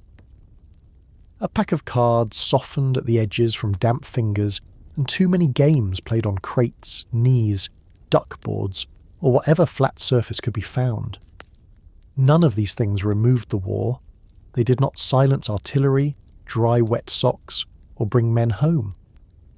But they gave the day interruptions that were not orders, not danger, not exhaustion. They created brief pockets of ownership inside a life almost entirely controlled by military schedules and enemy fire. If you are listening comfortably right now, perhaps with a drink nearby or some small evening habit you hardly think about anymore, it is worth noticing how much ordinary ritual does for us. You make tea because that is what you do at a certain hour. You reach for the same mug. You sit in the same chair. You open something to read or scroll through without deciding very much at all. It is not dramatic, but it steadies the day. For soldiers in the First World War, that need did not disappear when life became harsher. It became stronger. The more unpredictable the trench, the more valuable a habit became if it could be repeated. Tobacco may be the clearest example. During the war, cigarettes and tobacco were treated as essential morale items by many soldiers and by the armies that supplied them. The Canadian War Museum notes that soldiers received cigarettes as part of a weekly ration, that many smoked constantly, and that troops often asked families to send preferred brands from home. Imperial War Museums likewise describe cigarettes as a familiar pleasure thought, to calm nerves and help make life at the front more tolerable. In that world, smoking was not usually framed as a health concern. It was understood as comfort, currency, companionship, and in some cases almost a reflex. warmuseum.ca. A cigarette could mark the end of a task, the beginning of a wait, or the first moment after a fright when a man felt his hand steady enough to strike a match. It was common enough that photographs of trench life frequently show men smoking while resting, standing, or even carrying on with routine activity. One Australian War Memorial photograph of D Company trench life shows a soldier smoking in the background, while another stirs a cooking pot built into the wall of the trench. The scene is not staged around the cigarette, which is exactly why it is useful. Smoking appears as part of the ordinary background of soldiering, a wm.gov.au. That ordinariness mattered. A cigarette gave the hands a familiar sequence. Take it out, tap it if needed, find a match, cup the flame, draw in, exhale. The body knew the order even when the mind was tired. Men who did not smoke could trade cigarettes for other goods, and Imperial War Museums notes that cigarettes issued to soldiers could be swapped if the recipient had no use for them. This meant tobacco functioned not only as personal relief, but as a small trench economy. A man with spare cigarettes had something useful. A man who preferred a different brand had something worth bargaining for. wm.org.uk. It also became tied to care from home. Parcels frequently contained tobacco alongside food, sweets, clothing, games, and reading material. The National Army Museum's account of First World War Christmas parcels notes that tobacco, chocolate, plum puddings, clothing, reading matter, and games were all sent to soldiers to improve morale in cold, wet trench conditions. The Canadian War Museum similarly describes care packages as periodic treats filled with needed items. A cigarette sent from home was not merely nicotine, it carried the fact that someone had remembered the soldier's habits in detail. nam.ac.uk. You can imagine how a parcel was opened. Men leaned closer, whether invited or not. Someone commented on the handwriting. Someone pretended not to care while watching every item emerge. There might be socks, a tin of biscuits, a bit of chocolate, a newspaper, perhaps tobacco packed so carefully that the sender clearly feared it would be crushed. If cigarettes were included, they would be noticed immediately. If a man was generous, he shared. If he was not, he endured accusations until he shared anyway. This is not a detail that appears in every official history, but it is consistent with the way trench goods moved socially among men who lived very close together and had a limited private space. The Sane Canadian morale account emphasises that simple pleasures mattered heavily during long nights and bombardments, which is precisely the environment in which a small gift became communal currency. warmuseum.ca. Tobacco was sometimes visible in moments of startling tenderness. The Canadian War Museum preserves a photograph of a badly wounded Canadian being tended by comrades and medical personnel, while one man lights his cigarette. The caption explains that loyalty to one's chums was among the primary factors supporting morale. The image is difficult and revealing. Even in pain, even while being bandaged, the wounded man is given something familiar. Someone thinks not only about stopping the blood, but about the comfort of a smoke. warmuseum.ca. Tea worked differently, especially for British and many Empire troops. Tobacco eased the nerves through habit and social exchange. Tea offered warmth, taste, a pause, and the sense of civilised routine carried into uncivilised conditions.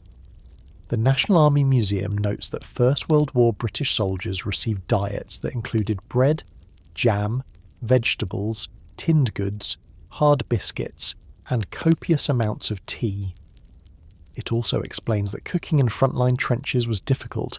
So many rations were eaten cold, while hot food or drink had to be managed with whatever equipment and fuel were available. nam.ac.uk.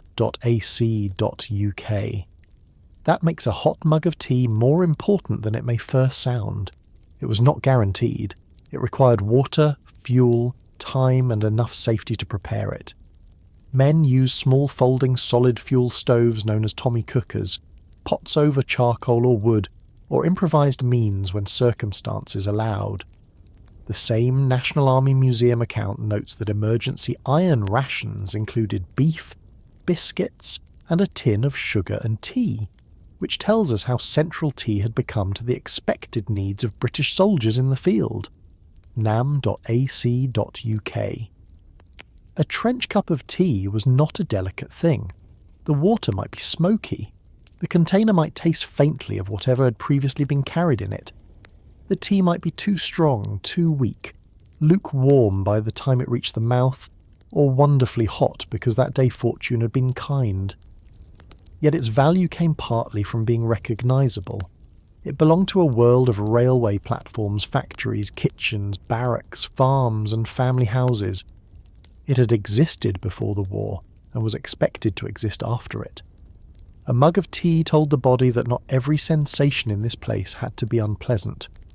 One National Army Museum photograph from 1918 shows British officers and men drinking tea in a trench on the Western Front.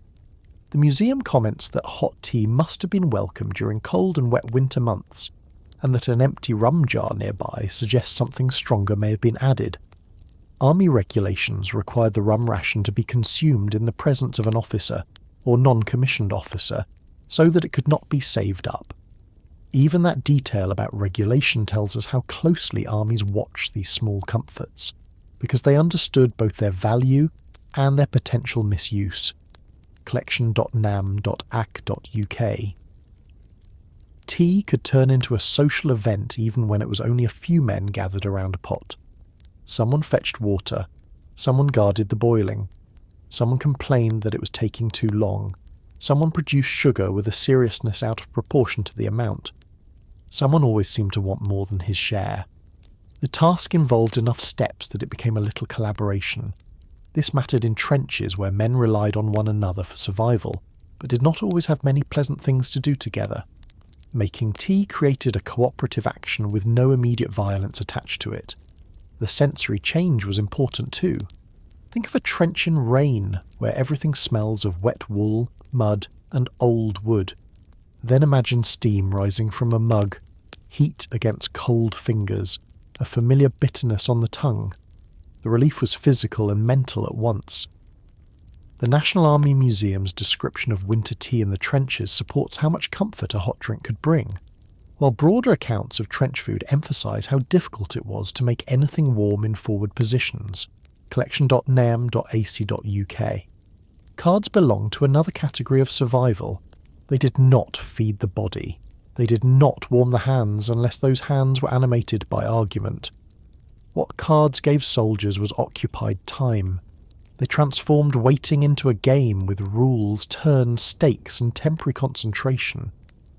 Imperial War Museums describes playing cards as one of the most universal forms of recreation for soldiers at the front, noting that they were light, portable, and well suited to moments of downtime.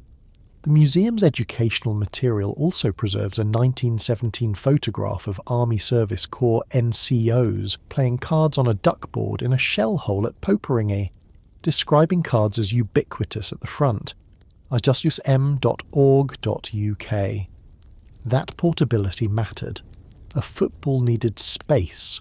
A book required enough light and quiet to read. A musical performance required people with instruments or voices and some sort of audience. Cards required almost nothing. A deck fit into a pocket. A game could begin in a dugout, at the rear of a trench, in a billet, or beside a stack of equipment, and it could stop instantly if orders came. Photographs from different fronts show just how common this was. The Australian War Memorial preserves an image of soldiers, probably from the 10th Infantry Battalion, playing cards near the rear of Gallipoli trenches in June 1915.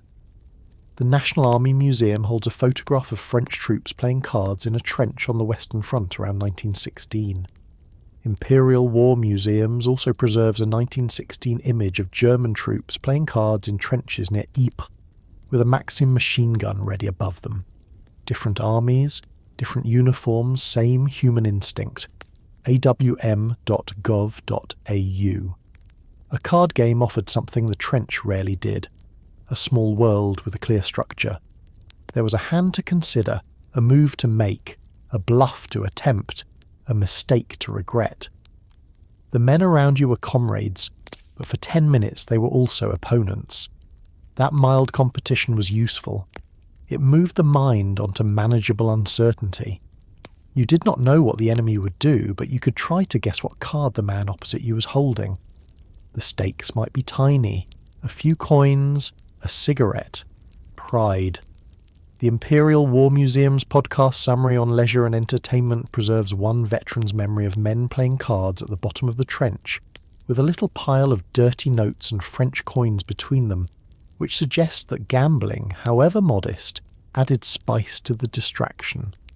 IWM.org.uk.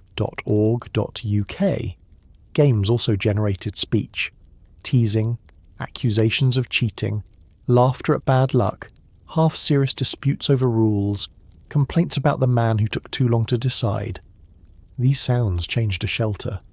Silence in a trench could be oppressive, especially when it gave the mind too much room to return to what it had seen. Conversation over cards filled that space with something safe and ordinary. Even arguments over rules were better than waiting wordlessly for the next shell. The official photographs of men playing in trenches and shell holes show not merely the existence of cards, but the effort to create normal social scenes in abnormal places. IWM.org.uk. There is a small danger in talking about these comforts, as though they were all equally available. They were not. Weather, unit position, supply lines, military situation, and sheer luck shaped what a soldier could enjoy. A man under bombardment could not calmly brew tea because historians later found tea important. A sentry on duty could not join a card game just because cards were common. A soldier without cigarettes would notice every smoke around him more acutely than anyone who had plenty. The value of these things was tied partly to their uncertainty. They were not guaranteed, so when they appeared, they mattered. Accounts of trench food and morale from the National Army Museum and Canadian War Museum make clear that these pleasures existed within hardship, not outside it. nam.ac.uk, soldiers sometimes turned objects associated with comfort into keepsakes. Imperial War Museums discusses cigarette tins as examples of trench culture, noting that soldiers often decorated or carved them to relieve boredom, and that smoking was highly social in the trenches. That detail is revealing because it shows the small object taking on a life beyond its contents. A tin that once held cigarettes could be scratched, personalised, reused, carried and kept. The army issued material, the soldier made it his own. ewm.org.uk. The same principle applied to cards, mugs, pipes, tobacco pouches, mess tins and other items that modern viewers might dismiss as mere equipment. In the trench, an object touched every day gathered meaning quickly. Men had favourite mugs if they were able to keep them. They had preferred tobacco brands. They might guard a deck of cards from damp as if it were worth far more than paper. When much of your life is communal and replaceable, a few personal objects create boundaries around the self. The army itself sometimes encouraged such reliefs through canteens, parcels, and organised distribution of morale items. The Canadian War Museum's material on morale emphasises that military leaders understood the discomforts of trench life and tried to provide comforts that sustained men mentally and physically. That could include mail, cigarettes, parcels, rum, and other small stabilisers. One does not need to imagine the general suddenly becoming sentimental. A force that cannot maintain morale cannot fight effectively. Comfort had strategic value, even when it arrived in a paper packet or a tin mug. warmuseum.ca. Still, the emotional meaning of these rituals belonged mostly to the soldiers who used them. A cigarette taken after returning from a carrying party was not simply ration consumption. It was punctuation. Tea after a cold watch was not simply hydration. It was recovery. Cards during a quiet hour were not simply recreation. They were evidence that the hour belonged, however briefly, to the men playing rather than to the war. The official histories give us the objects. The photographs show the moments. What we have to supply is the human scale of them. Imagine 4 soldiers in a support trench late in the afternoon. Their uniforms are stained. One has a blanket around his shoulders, though he is still wearing his boots. A tin mug sits between his feet. Another man is trying to keep a cigarette dry while he studies his cards. The third has already decided the game is rigged, and is saying so loudly enough to amuse the others. The fourth is not especially interested in winning. He is there because the others are there. Beyond them, somewhere outside this cramped little pocket of talk, the war continues in every serious sense. But inside that small circle, a different set of rules applies for a while. Someone laughs. Someone complains about the tea. Someone asks for a light. The day becomes bearable not because it has improved, but because it has been divided into pieces the mind can handle. There was an honesty in these rituals that grand speeches lacked. A soldier might not believe every slogan he heard. He might not feel noble while wet, tired, and hungry. But he knew what it meant when a comrade saved him the last pinch of tobacco, when someone handed him a hot mug without being asked, when a card game made him forget for 15 minutes that the trench had been shelled before dawn. These acts did not demand a theory of courage. They worked immediately. And because men under severe pressure often need more than material comfort, because tobacco and tea and cards could quiet the mind only temporarily, many soldiers reached for a different kind of reassurance as well. Some prayed in ways they had not prayed before. Some carried charms, medals, photographs, coins, bits of string, or objects that became lucky because they had survived one terrible day in a pocket. Some trusted chaplains. Some distrusted them and still repeated familiar words under fire. Beyond the cigarette and the card table lay another territory of survival, one made from belief, habit, superstition, and the urgent desire to feel that chance was not the only force deciding who returned and who did not. There comes a point in prolonged danger when the mind begins to bargain with anything that appears willing to listen. It may bargain with God. It may bargain with luck.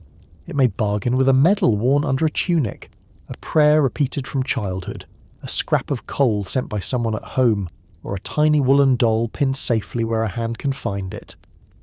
The bargain does not have to make logical sense. In fact, logic has very little to offer a man who has just watched one shell land harmlessly in a field, and the next one kill the soldier beside him. When death behaves unpredictably, people begin searching for patterns. They look for protection. They develop rituals. They hold close whatever helps them feel that the next hour is not governed entirely by chance. This is where prayer and superstition begin to sit side by side in the First World War, not always in opposition, and not always neatly separated. A soldier might attend a service held by a chaplain, carry a pocket Bible, and also keep a lucky charm sewn into his tunic. Another might describe himself as not especially religious, yet repeat a familiar prayer before going out on patrol, because it had been taught to him by his mother, and it seemed foolish not to use it now. A man could distrust church sermons, respect the chaplain who visited the wounded, laugh at another soldier's charm, and still touch his own pocket habitually before climbing onto the fire step. The trenches did not always make men more doctrinal. They often made them more attentive to any practice that reduced the feeling of helplessness. Think about the small things people do, even in ordinary life when the outcome matters, and control feels limited. Someone wears the same coat to an important interview because it went well the last time. Someone follows a little pre-exam routine. Someone refuses to mention a hope aloud because doing so feels like tempting fate. Most people would not call themselves superstitious for these habits. They would call them harmless. Now move that impulse into a world of shell fire, sniper bullets, trench raids, and casualty lists, and the need for private reassurance becomes easier to understand. Soldiers were not foolish for wanting signs. They were human beings trying to function in a place where survival often seemed to depend on an almost insulting degree of randomness. The National Army Museum's discussion of luck and superstition makes this point directly. Chance played a major role in whether a bullet or shell fragment struck one man and missed another, and soldiers drew on superstitions for comfort and protection. Prayer offered one route through that uncertainty. Armies had chaplains long before the First World War, but the scale and destructiveness of the conflict pushed their work into especially painful terrain. British Army chaplains provided religious and pastoral support to troops, and many earned the trust of ordinary soldiers by serving near danger rather than remaining safely removed from it.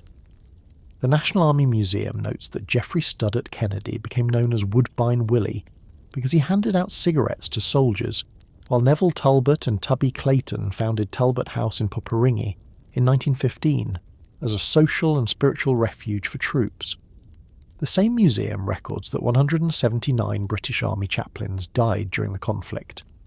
Those numbers and names matter because they show that chaplaincy was not merely ceremonial, it was carried into trenches, hospitals, rest areas, and the emotional aftermath of battle. The National WWI Museum and Memorial describes chaplains visiting soldiers in trenches, camps and hospitals, holding worship services across religious backgrounds, offering personal conversation, comforting the wounded and consoling the dying. Another museum object, a stole used by an Italian chaplain at the 9th Field Hospital, represents that work vividly. It identified him as a spiritual caregiver among the injured and enabled him to move among the badly wounded, administer last rites, and write letters for men too weak to write for themselves. That last duty should not be passed over. A chaplain could become the final bridge between a dying soldier and his family, putting words on paper when the soldier still had thoughts, but no longer had the strength to shape them. Imagine a field hospital after a heavy action. Stretchers arrive in uneven waves. Boots scrape. Men groan or stay ominously silent. A doctor moves quickly because he has to. Orderlies cut away fabric, hold limbs steady, carry water, remove bodies when there is no more to be done. In that room, or in a tent, or in some requisitioned building near the front, a chaplain's role was different from the surgeon's, but no less urgent to the men seeking him. He could sit where others had no time to sit. He could listen. He could pray aloud. He could repeat words a soldier knew from childhood when the soldier himself could not remember them properly. He could help a wounded man write home. He could give the dying a human witness in their final moments. The museum's description of chaplains helping traumatized soldiers cope with physical and mental pain captures how their function often extended beyond formal worship into a kind of moral first aid. Not every soldier responded the same way to religion. Some men found deep reassurance in services before battle. Others attended because their unit attended, or because it gave the day a known shape, or because the chaplain was respected even if the sermon was not. Some had always been devout. Some were shaken into prayer by war. Some likely moved in the opposite direction, finding belief harder after seeing what artillery did to bodies and villages. The record is broad enough to hold all of that. What matters here is that faith was part of the emotional landscape of the war, and chaplains were part of the human infrastructure that helped many soldiers endure it. The National WWI Museum Sacred Service exhibition emphasises that chaplains' belongings reveal how friendship and faith continue to offer meaning during immense hardship and loss. There were also objects of faith carried directly on the body. Bibles and prayer books were small enough to fit into a pocket or pack, and personal enough to gather enormous significance. The Australian War Memorial preserves a Bible carried by Private H. L. Henley throughout his service, returned to his parents after his death. Museums Victoria holds a prayer book given by a mother to Corporal S. W. Sidley 2 days after his enlistment, carried during service at Gallipoli. These objects were not merely religious texts, they were gifts, reminders of home, and companions through situations their owners could not easily describe. The Imperial War Museums also preserves a small Bible reputed to have been in Gunner John Dickinson's left breast pocket when he was hit in 1915, with a bullet hole penetrating partway through the pages. Stories of Bibles stopping bullets or fragments became powerful wartime narratives because they fused faith, chance, and survival into one object. Whether every such story was interpreted in exactly the same way by those who told it is less important than the emotional force of the pattern. A book carried for spiritual protection appeared to provide physical protection as well. In a world where men needed reasons to believe they might be spared, such stories travelled easily. The boundary between faith and luck was not always clear. A medal of a saint, a cross, a scrap of scripture, or a mother's prayer book might be held with explicitly religious devotion. A shamrock charm, a rabbit's foot, a coin, or a piece of coal might be carried with no religious claim at all, yet the emotional work was sometimes similar. The object represented care, protection, continuity, or a hopeful interruption in the rule of chance. The Imperial War Museums notes that soldiers carried lucky charms in traditional forms such as a marble shamrock, and that a small piece of coal was sent to a soldier at the front in 1917 as a token of luck. The National WWI Museum's Charmed Soldiers project likewise states that charms appeared everywhere during the war, with service members believing small tokens offered protection through folk traditions or magic. Some charms had rules attached to them, and rules are important because rules create a feeling of order. The National WWI Museum describes touchwoods, small wooden figures associated with the idea of knocking on wood for luck, and woolen dolls called Rintintin and Nanette that only became lucky if given to someone. That condition mattered. A charm bought for oneself was not the same as a charm received through affection. Its power, in the belief surrounding it, depended on relationship. The dolls were often made by French children or sweethearts, and became widespread among soldiers, volunteers, sailors, and especially pilots. It is difficult to think of a clearer example. of how superstition and tenderness could merge during wartime. A tiny doll became both a token of love and a portable argument against death. One can imagine cautiously the way such an object might fit into a soldier's routine before danger. A man checks his rifle. He tightens a strap. He makes sure his respirator is close. Then, without announcing it, he touches the charm in his pocket or beneath his tunic. The source material tells us these objects were carried for comfort and protection. The specific gesture is an inference, but not an unreasonable one given how personal talismans are used in stressful situations. What matters is not whether every soldier followed the same motion. It is that many kept something small and symbolically charged close to the body because they wanted a private sense of steadiness before stepping into uncertainty. The war also generated its own stories of lucky escapes, and these stories could harden into belief. The National Army Museum recounts the case of Lieutenant Colonel Arthur Bent, grievously wounded by a shell at Festubert on the 22nd of December 1914, who survived after falling onto a dead German soldier in no man's land, rather than into water where he might have drowned. It also preserves Bent's damaged silver cigarette case, bent and scarred by the explosion. Such stories did not need to prove supernatural intervention to feed a culture of luck. They prove something more basic and almost equally strange. Men could survive what appeared unsurvivable, while others were killed by events that seemed smaller. That imbalance invited interpretation. When soldiers saw death behave erratically, they sometimes responded by noticing coincidences.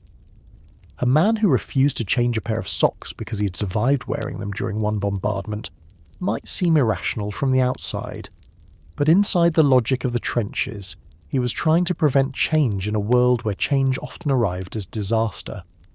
A soldier might distrust the third light from a single match, count certain days as unlucky, or fixate on a particular habit before going into the line. Not every superstition from the period can be traced cleanly in one museum object, and armies across the conflict had different customs, but the broad pattern is well documented. Soldiers used lucky objects and rituals to impose some emotional structure on random danger. It is tempting to divide men neatly into believers and skeptics, but the trenches rarely produce such tidy categories. A soldier could joke about another man's charm in the morning and ask to borrow it before a raid at night. He could complain about a chaplain's sermon and later seek him out after a friend was killed. He could describe himself as practical, sensible, not given to nonsense, and still avoid saying aloud that the next attack would be easy, because making such a claim felt like inviting punishment. War did not necessarily convert men into mystics. It often made them reluctant to insult luck. This reluctance also reveals how badly soldiers needed a private realm the army could not fully regulate. The military governed uniforms, movements, rations, leave mail, salutes, punishments, and schedules. But a prayer whispered silently, a charm folded into a pocket, or a belief that one particular object had brought a man safely through yesterday, belonged to him alone. It could not be entirely inspected, ordered, or standardized. That inward territory mattered. The phrase private worlds fits because these beliefs were not always meant for public argument. They were small systems of reassurance built quietly within the mind. Chaplains, interestingly, often operated at the edge of those private worlds rather than trying to abolish them. A chaplain could offer formal doctrine, but he also had to meet soldiers where they were, frightened, skeptical, grieving, exhausted, ashamed of fear, angry at God, or desperate for reassurance. The National WWI Museum's material emphasises that chaplains provided conversation and care, as well as formal worship, while the National Army Museum shows that some became beloved not because they delivered perfect theology, but because they shared danger, offered cigarettes, built social refuges, and stayed close to the men. That proximity mattered more than polish. Prayer itself could be public or nearly invisible. There were formal services in camps, improvised observances near the line, blessings before major actions, prayers in hospitals and rites for the dead. There were also the prayers no historian can count because they were never recorded. A sentence muttered into a sleeve during shelling, a memory of a childhood bedtime prayer, a sudden please, with no formal wording at all. The historical record supports the presence and importance of chaplaincy, services, prayer books and religious objects. The unrecorded whispered prayers remain beyond exact measurement, but it would be strange to imagine a war of this intensity without them. And then there were moments when faith, superstition and grief converge so completely that separating them becomes almost pointless. A man might keep the Bible that belonged to a dead comrade. A family might treasure a charm returned with the soldier's effects. A pocket object that had once promised luck could become a relic after death. The Australian War Memorial's record of Henley's Bible, returned to his parents after he was killed, shows how an item carried for strength during service could later become a family's material connection to the man himself. The object had accompanied him through war, and then carried memory back home. There is something deeply revealing in the scale of these things. None of them are large. A book small enough for a pocket, a shamrock charm pierced for a cord, a little piece of coal, a pair of woolen dolls, a stole folded when not worn, a packet of cigarettes handed out by a padre.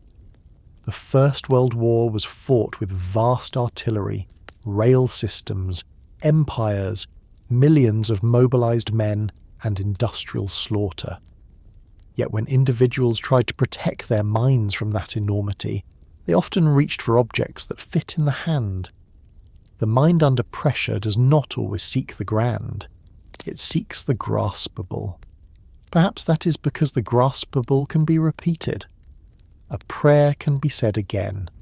A charm can be touched again. A holy book can be opened again to the same marked passage.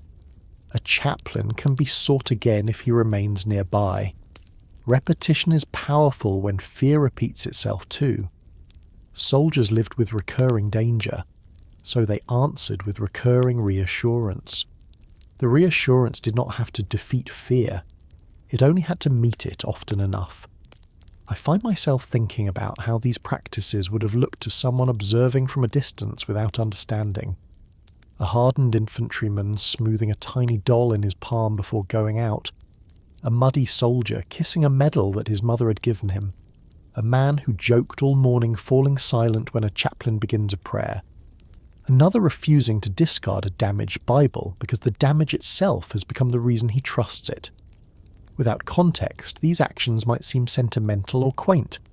With context, they become practical acts of mental preservation. The soldiers of the First World War lived in a world where chance often appeared to rule more visibly than justice. They responded with prayer when prayer gave language to fear.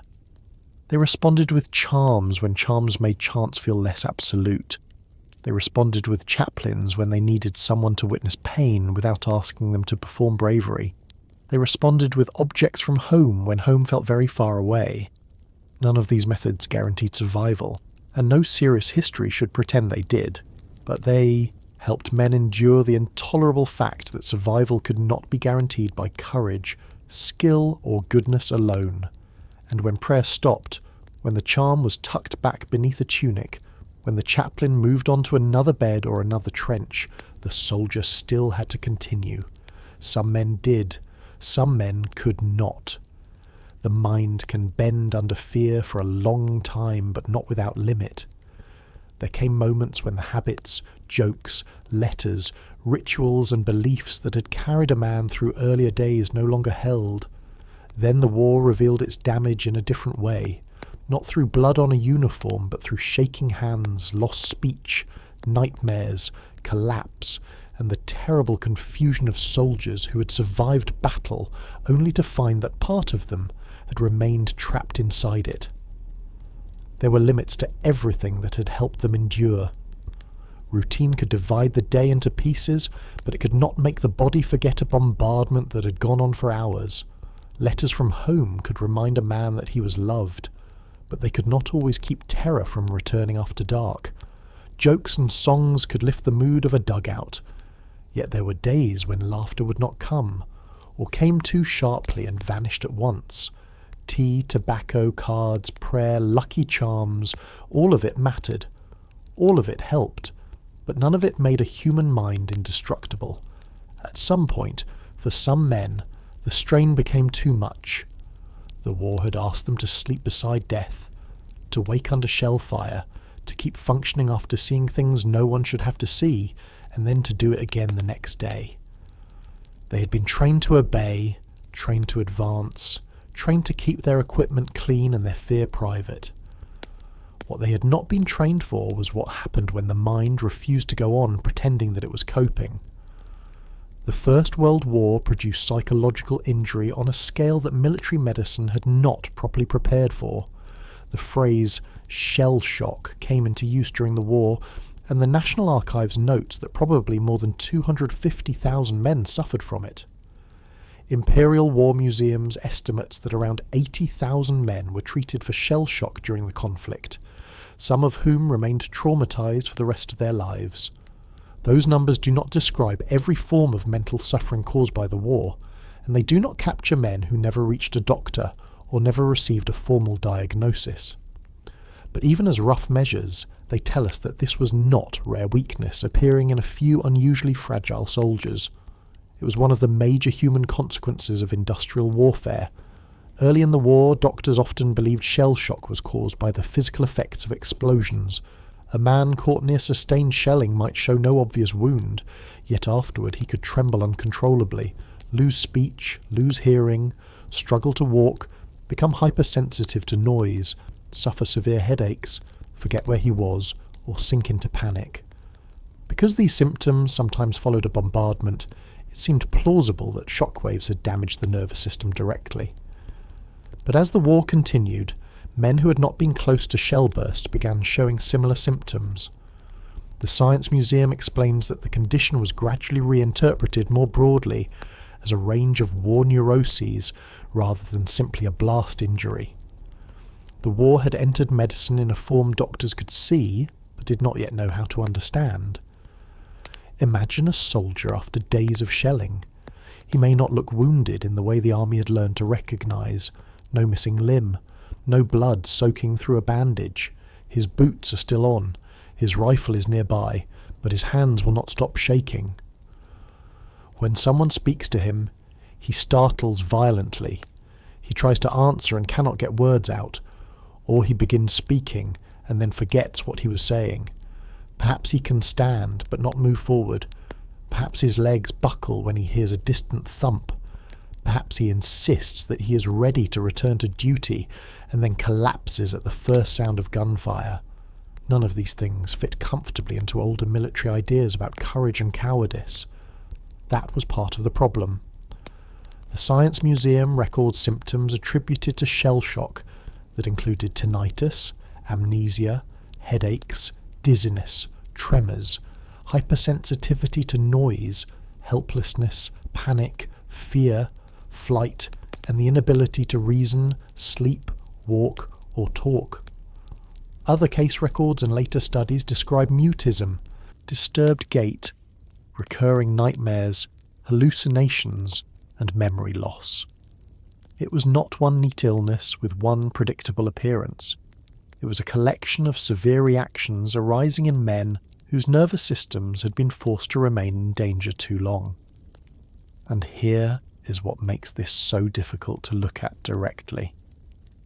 Many of these men had not broken down at the beginning. They had done what was asked of them. They had served for months, sometimes years. They had gone through barrages before. They had returned from one attack and been sent into another. Their collapse did not necessarily mean they had always been unsuited to war. It often meant they had endured far more than a person could reasonably endure, and the cost finally appeared. Imperial War Museums preserves veteran testimony about shell shock as part of its oral history collections. One of its summaries notes that an inability to stop shaking and trembling was a common symptom. Another describes men being sent either to work behind the lines or to hospital, depending on the severity of their condition. That small administrative distinction, behind-the-lines work or hospitalization tells us how the army tried to sort suffering according to usefulness. Could this man still perform some duty? Could he be stabilized and returned? Was he now beyond the point where immediate military purpose could be extracted from him? Treatment varied sharply. Some doctors approached traumatized soldiers with real patience. Others used methods that now seem crude, harsh, or openly coercive. The Science Museum notes that hypnosis, electrotherapy, and psychotherapy were among the treatments attempted in military hospitals.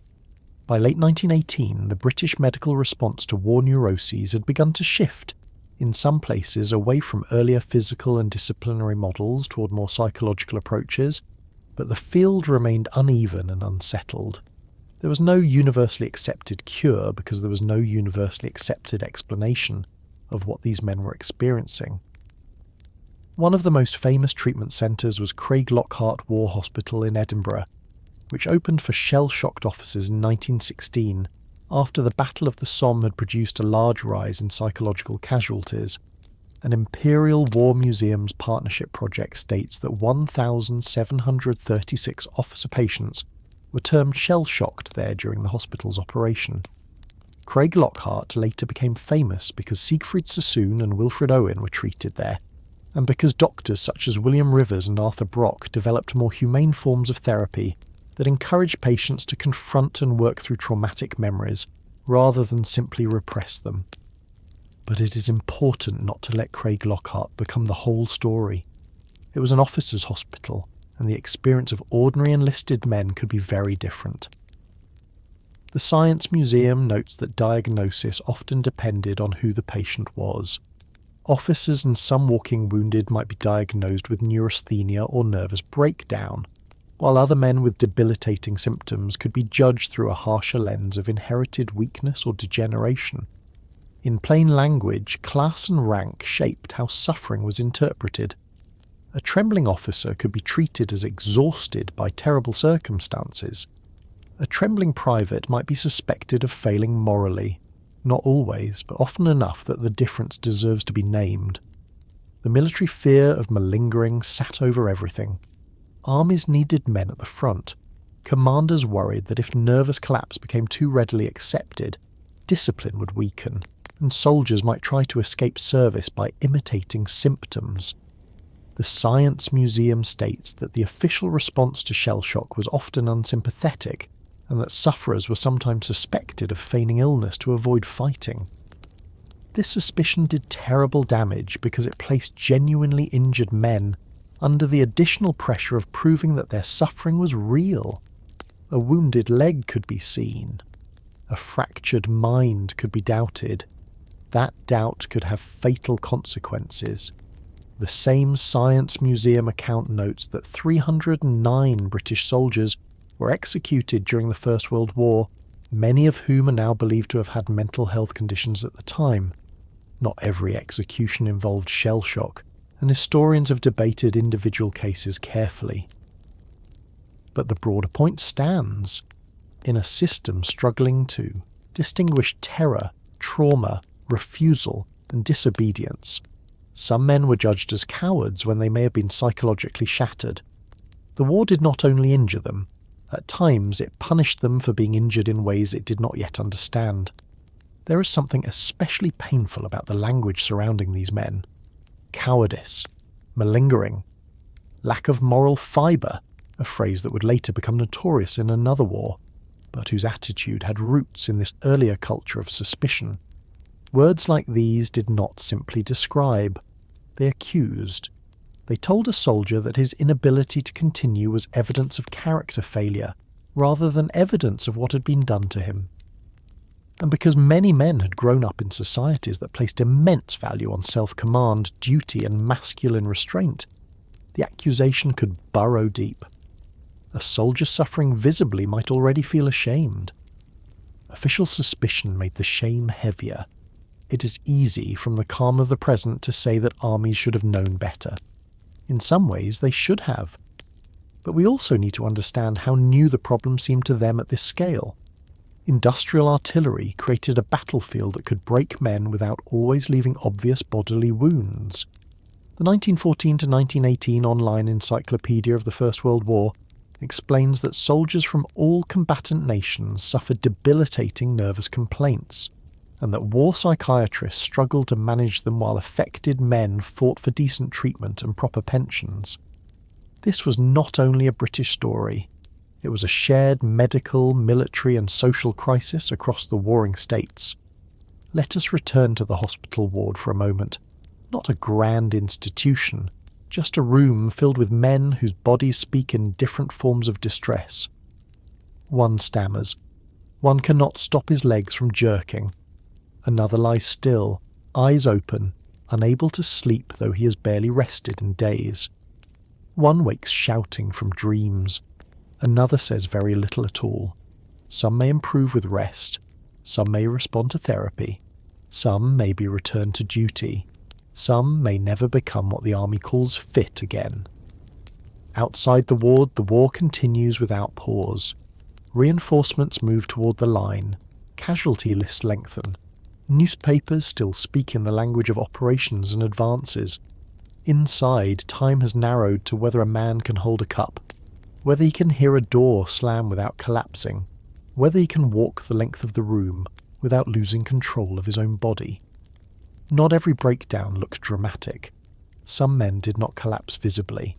Some carried their damage quietly and continued to function enough that no one named what was happening. They slept poorly. They drank more when they could. They became irritable, withdrawn, reckless, or unusually silent. They avoided certain sounds. They startled at unexpected noise. They found themselves unable to enjoy the same things that had mattered before. Because the war had no modern vocabulary of post-traumatic stress disorder, and because many soldiers tried hard to conceal weakness, much of this suffering remained scattered through memoirs, pension files, hospital reports, and family memories rather than gathered under a single clean label. Later, historians have worked to recover those experiences precisely because so many men did not describe them openly at the time. And then the war ended. That sentence sounds simple. It was not simple for those whose minds had learned to live in battle. On November 11th, 1918, the guns stopped along the Western Front. Men cheered, wept, stared, or sat quietly, because the sudden absence of shell fire was almost too strange to trust. But silence did not restore everyone. Imperial War Museum states that some of those treated for shell shock during the war remained traumatized for the rest of their lives. The Science Museum notes that men who did not receive adequate help could end up in general asylum hospitals after the war, while many others returned to their homes to suffer in isolation. Homecoming is often pictured as a train station, a cheering family, a uniformed man walking through the door to joy and relief. That happened. Of course it did. Families had waited years. Some wives and mothers had spent the war fearing every telegram. Some children barely remembered fathers who left when they were small. To see a loved one step through the door alive was no small mercy. But survival did not always mean restoration. Some men came home physically recognizable and inwardly altered. A wife might hear her husband wake suddenly in the night. A mother might notice that her son preferred to sit with his back to a wall. A child might see a father become angry at a harmless noise and then ashamed of the outburst. A veteran might leave the room during fireworks, struggle with crowds, or grow quiet when conversation turned toward France. These exact scenes vary from family to family, and we should not pretend every returned soldier behaved alike. But the documented symptoms of shell shock and the long-term trauma described by museums and historians make clear that many veterans carried the war back into domestic life, even when civilians had no language for what they were seeing. Families had their own adjustment to make. During the war, they had imagined reunion as an ending. The man would come home, and therefore the waiting would be over. Yet some discovered that a different kind of waiting had begun, waiting for him to sleep, waiting for him to speak about what happened, or to stop speaking of it. Waiting for an improvement that did not come in a straight line, waiting for a pension decision, waiting for a doctor to understand, waiting for society to recognise that a man could return without a visible wound and still be deeply injured. The question of pensions became part of this struggle. The National Archives' resources on medicine and war pensions show that disability pensions after the First World War included shell shock cases, and the Science Museum reported that by the end of 1918 over 30,000 pensions had been awarded for shell shock, a figure that rose in later years as the scale of psychological injury became more apparent.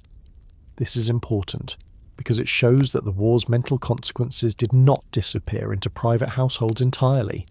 They also entered bureaucracy, claims files, medical boards, and arguments over whether suffering counted as service-related injury. Those files must have held difficult lives inside them. A man trying to explain that he could no longer work as before. A doctor describing tremors, headaches, or nightmares in official language. A family depending on support that might be granted, reduced, challenged, or denied. The paperwork of pensions can seem dry from a distance, but beneath it was a moral question the post-war world had to face. What did a nation owe the men whose bodies had returned from battle, but whose minds had not fully escaped it? Some places attempted rehabilitation through structured activity, craft work and treatment programs. The National Archives preserves material on rehabilitation for shell shock, including work at the Bradford Handicrafts Club in 1918. The Science Museum describes hospitals such as Netley and Sane experimenting with therapies, including hypnosis, electrotherapy, and psychotherapy. These efforts were uneven and shaped by the medical understanding of the moment, but they also show that some doctors and institutions were trying to build pathways back toward ordinary functioning, not merely remove troublesome men from sight. Other veterans were less fortunate. Some were institutionalised for long periods, some disappeared into families that coped as best they could. Some endured unemployment, misunderstanding, and the burden of appearing changed in societies eager to return to normal. The National Army Museum has highlighted how the struggles of veterans with life-changing mental injuries did not end when they returned home, and recent scholarship continues to explore how those men described the war's lingering effects on identity and psychological health years after demobilisation.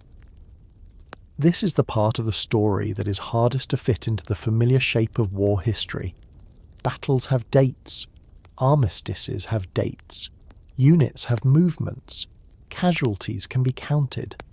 But a veteran staring at the ceiling in 1923 because he cannot sleep belongs to a different kind of history. So does the family who learns to avoid sudden noises. So does the man who keeps his uniform in a trunk but cannot bear to look at it. So does the one who never tells his children what happened, and the one who tells them too often because the war has remained too close to keep contained. The soldiers who tried to stay sane during the First World War did not all fail, and they did not all break in the same way. Many came through with grief, but also with resilience. Many built lives, raised families, returned to trades, entered politics, wrote books, or kept silent and kept going. It would be wrong to turn every veteran into a permanent ruin, but it would also be wrong to pretend that the war ended cleanly at the front. For a great many men, it ended slowly, unevenly, or not at all. When we look back now at their letters, jokes, songs, cigarettes, tea, cards, prayers, lucky charms, and the routines they guarded so carefully, we can see those things more clearly for what they were. They were not quaint details scattered around the edges of battle. They were defences, not against bullets or shells, but against the mental consequences of living too long in their path. A man making tea in a trench was not merely thirsty. He was restoring order for 10 minutes. A man laughing at a brutal joke was not merely being coarse. He was refusing to let fear speak every word. A man touching a charm in his pocket was not necessarily naive. He was trying to feel less helpless before entering a world where skill could not guarantee survival. A man writing home was not only sending news, he was tying himself to a life beyond war. And when those defences failed, when the mind finally refused further service, That failure should not be remembered as shameful. It should be understood as evidence of the scale of what had been demanded. The First World War forced millions of men into conditions that challenged the limits of human endurance. Some fell in battle, some returned with scars that could be seen, others returned with injuries that took decades for societies to learn how to name properly. Their suffering belongs to the history of the war just as surely as any trench map, medal or memorial. So when we imagine a soldier in 1916 or 1917 trying to hold himself together, it is worth picturing the whole man.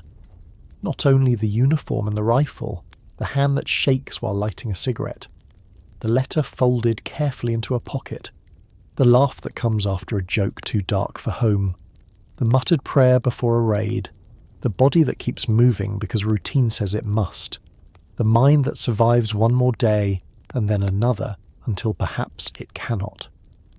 And beyond the battlefield, the family who opens the door to welcome him back, relieved beyond words, not yet knowing that the war has crossed the threshold with him.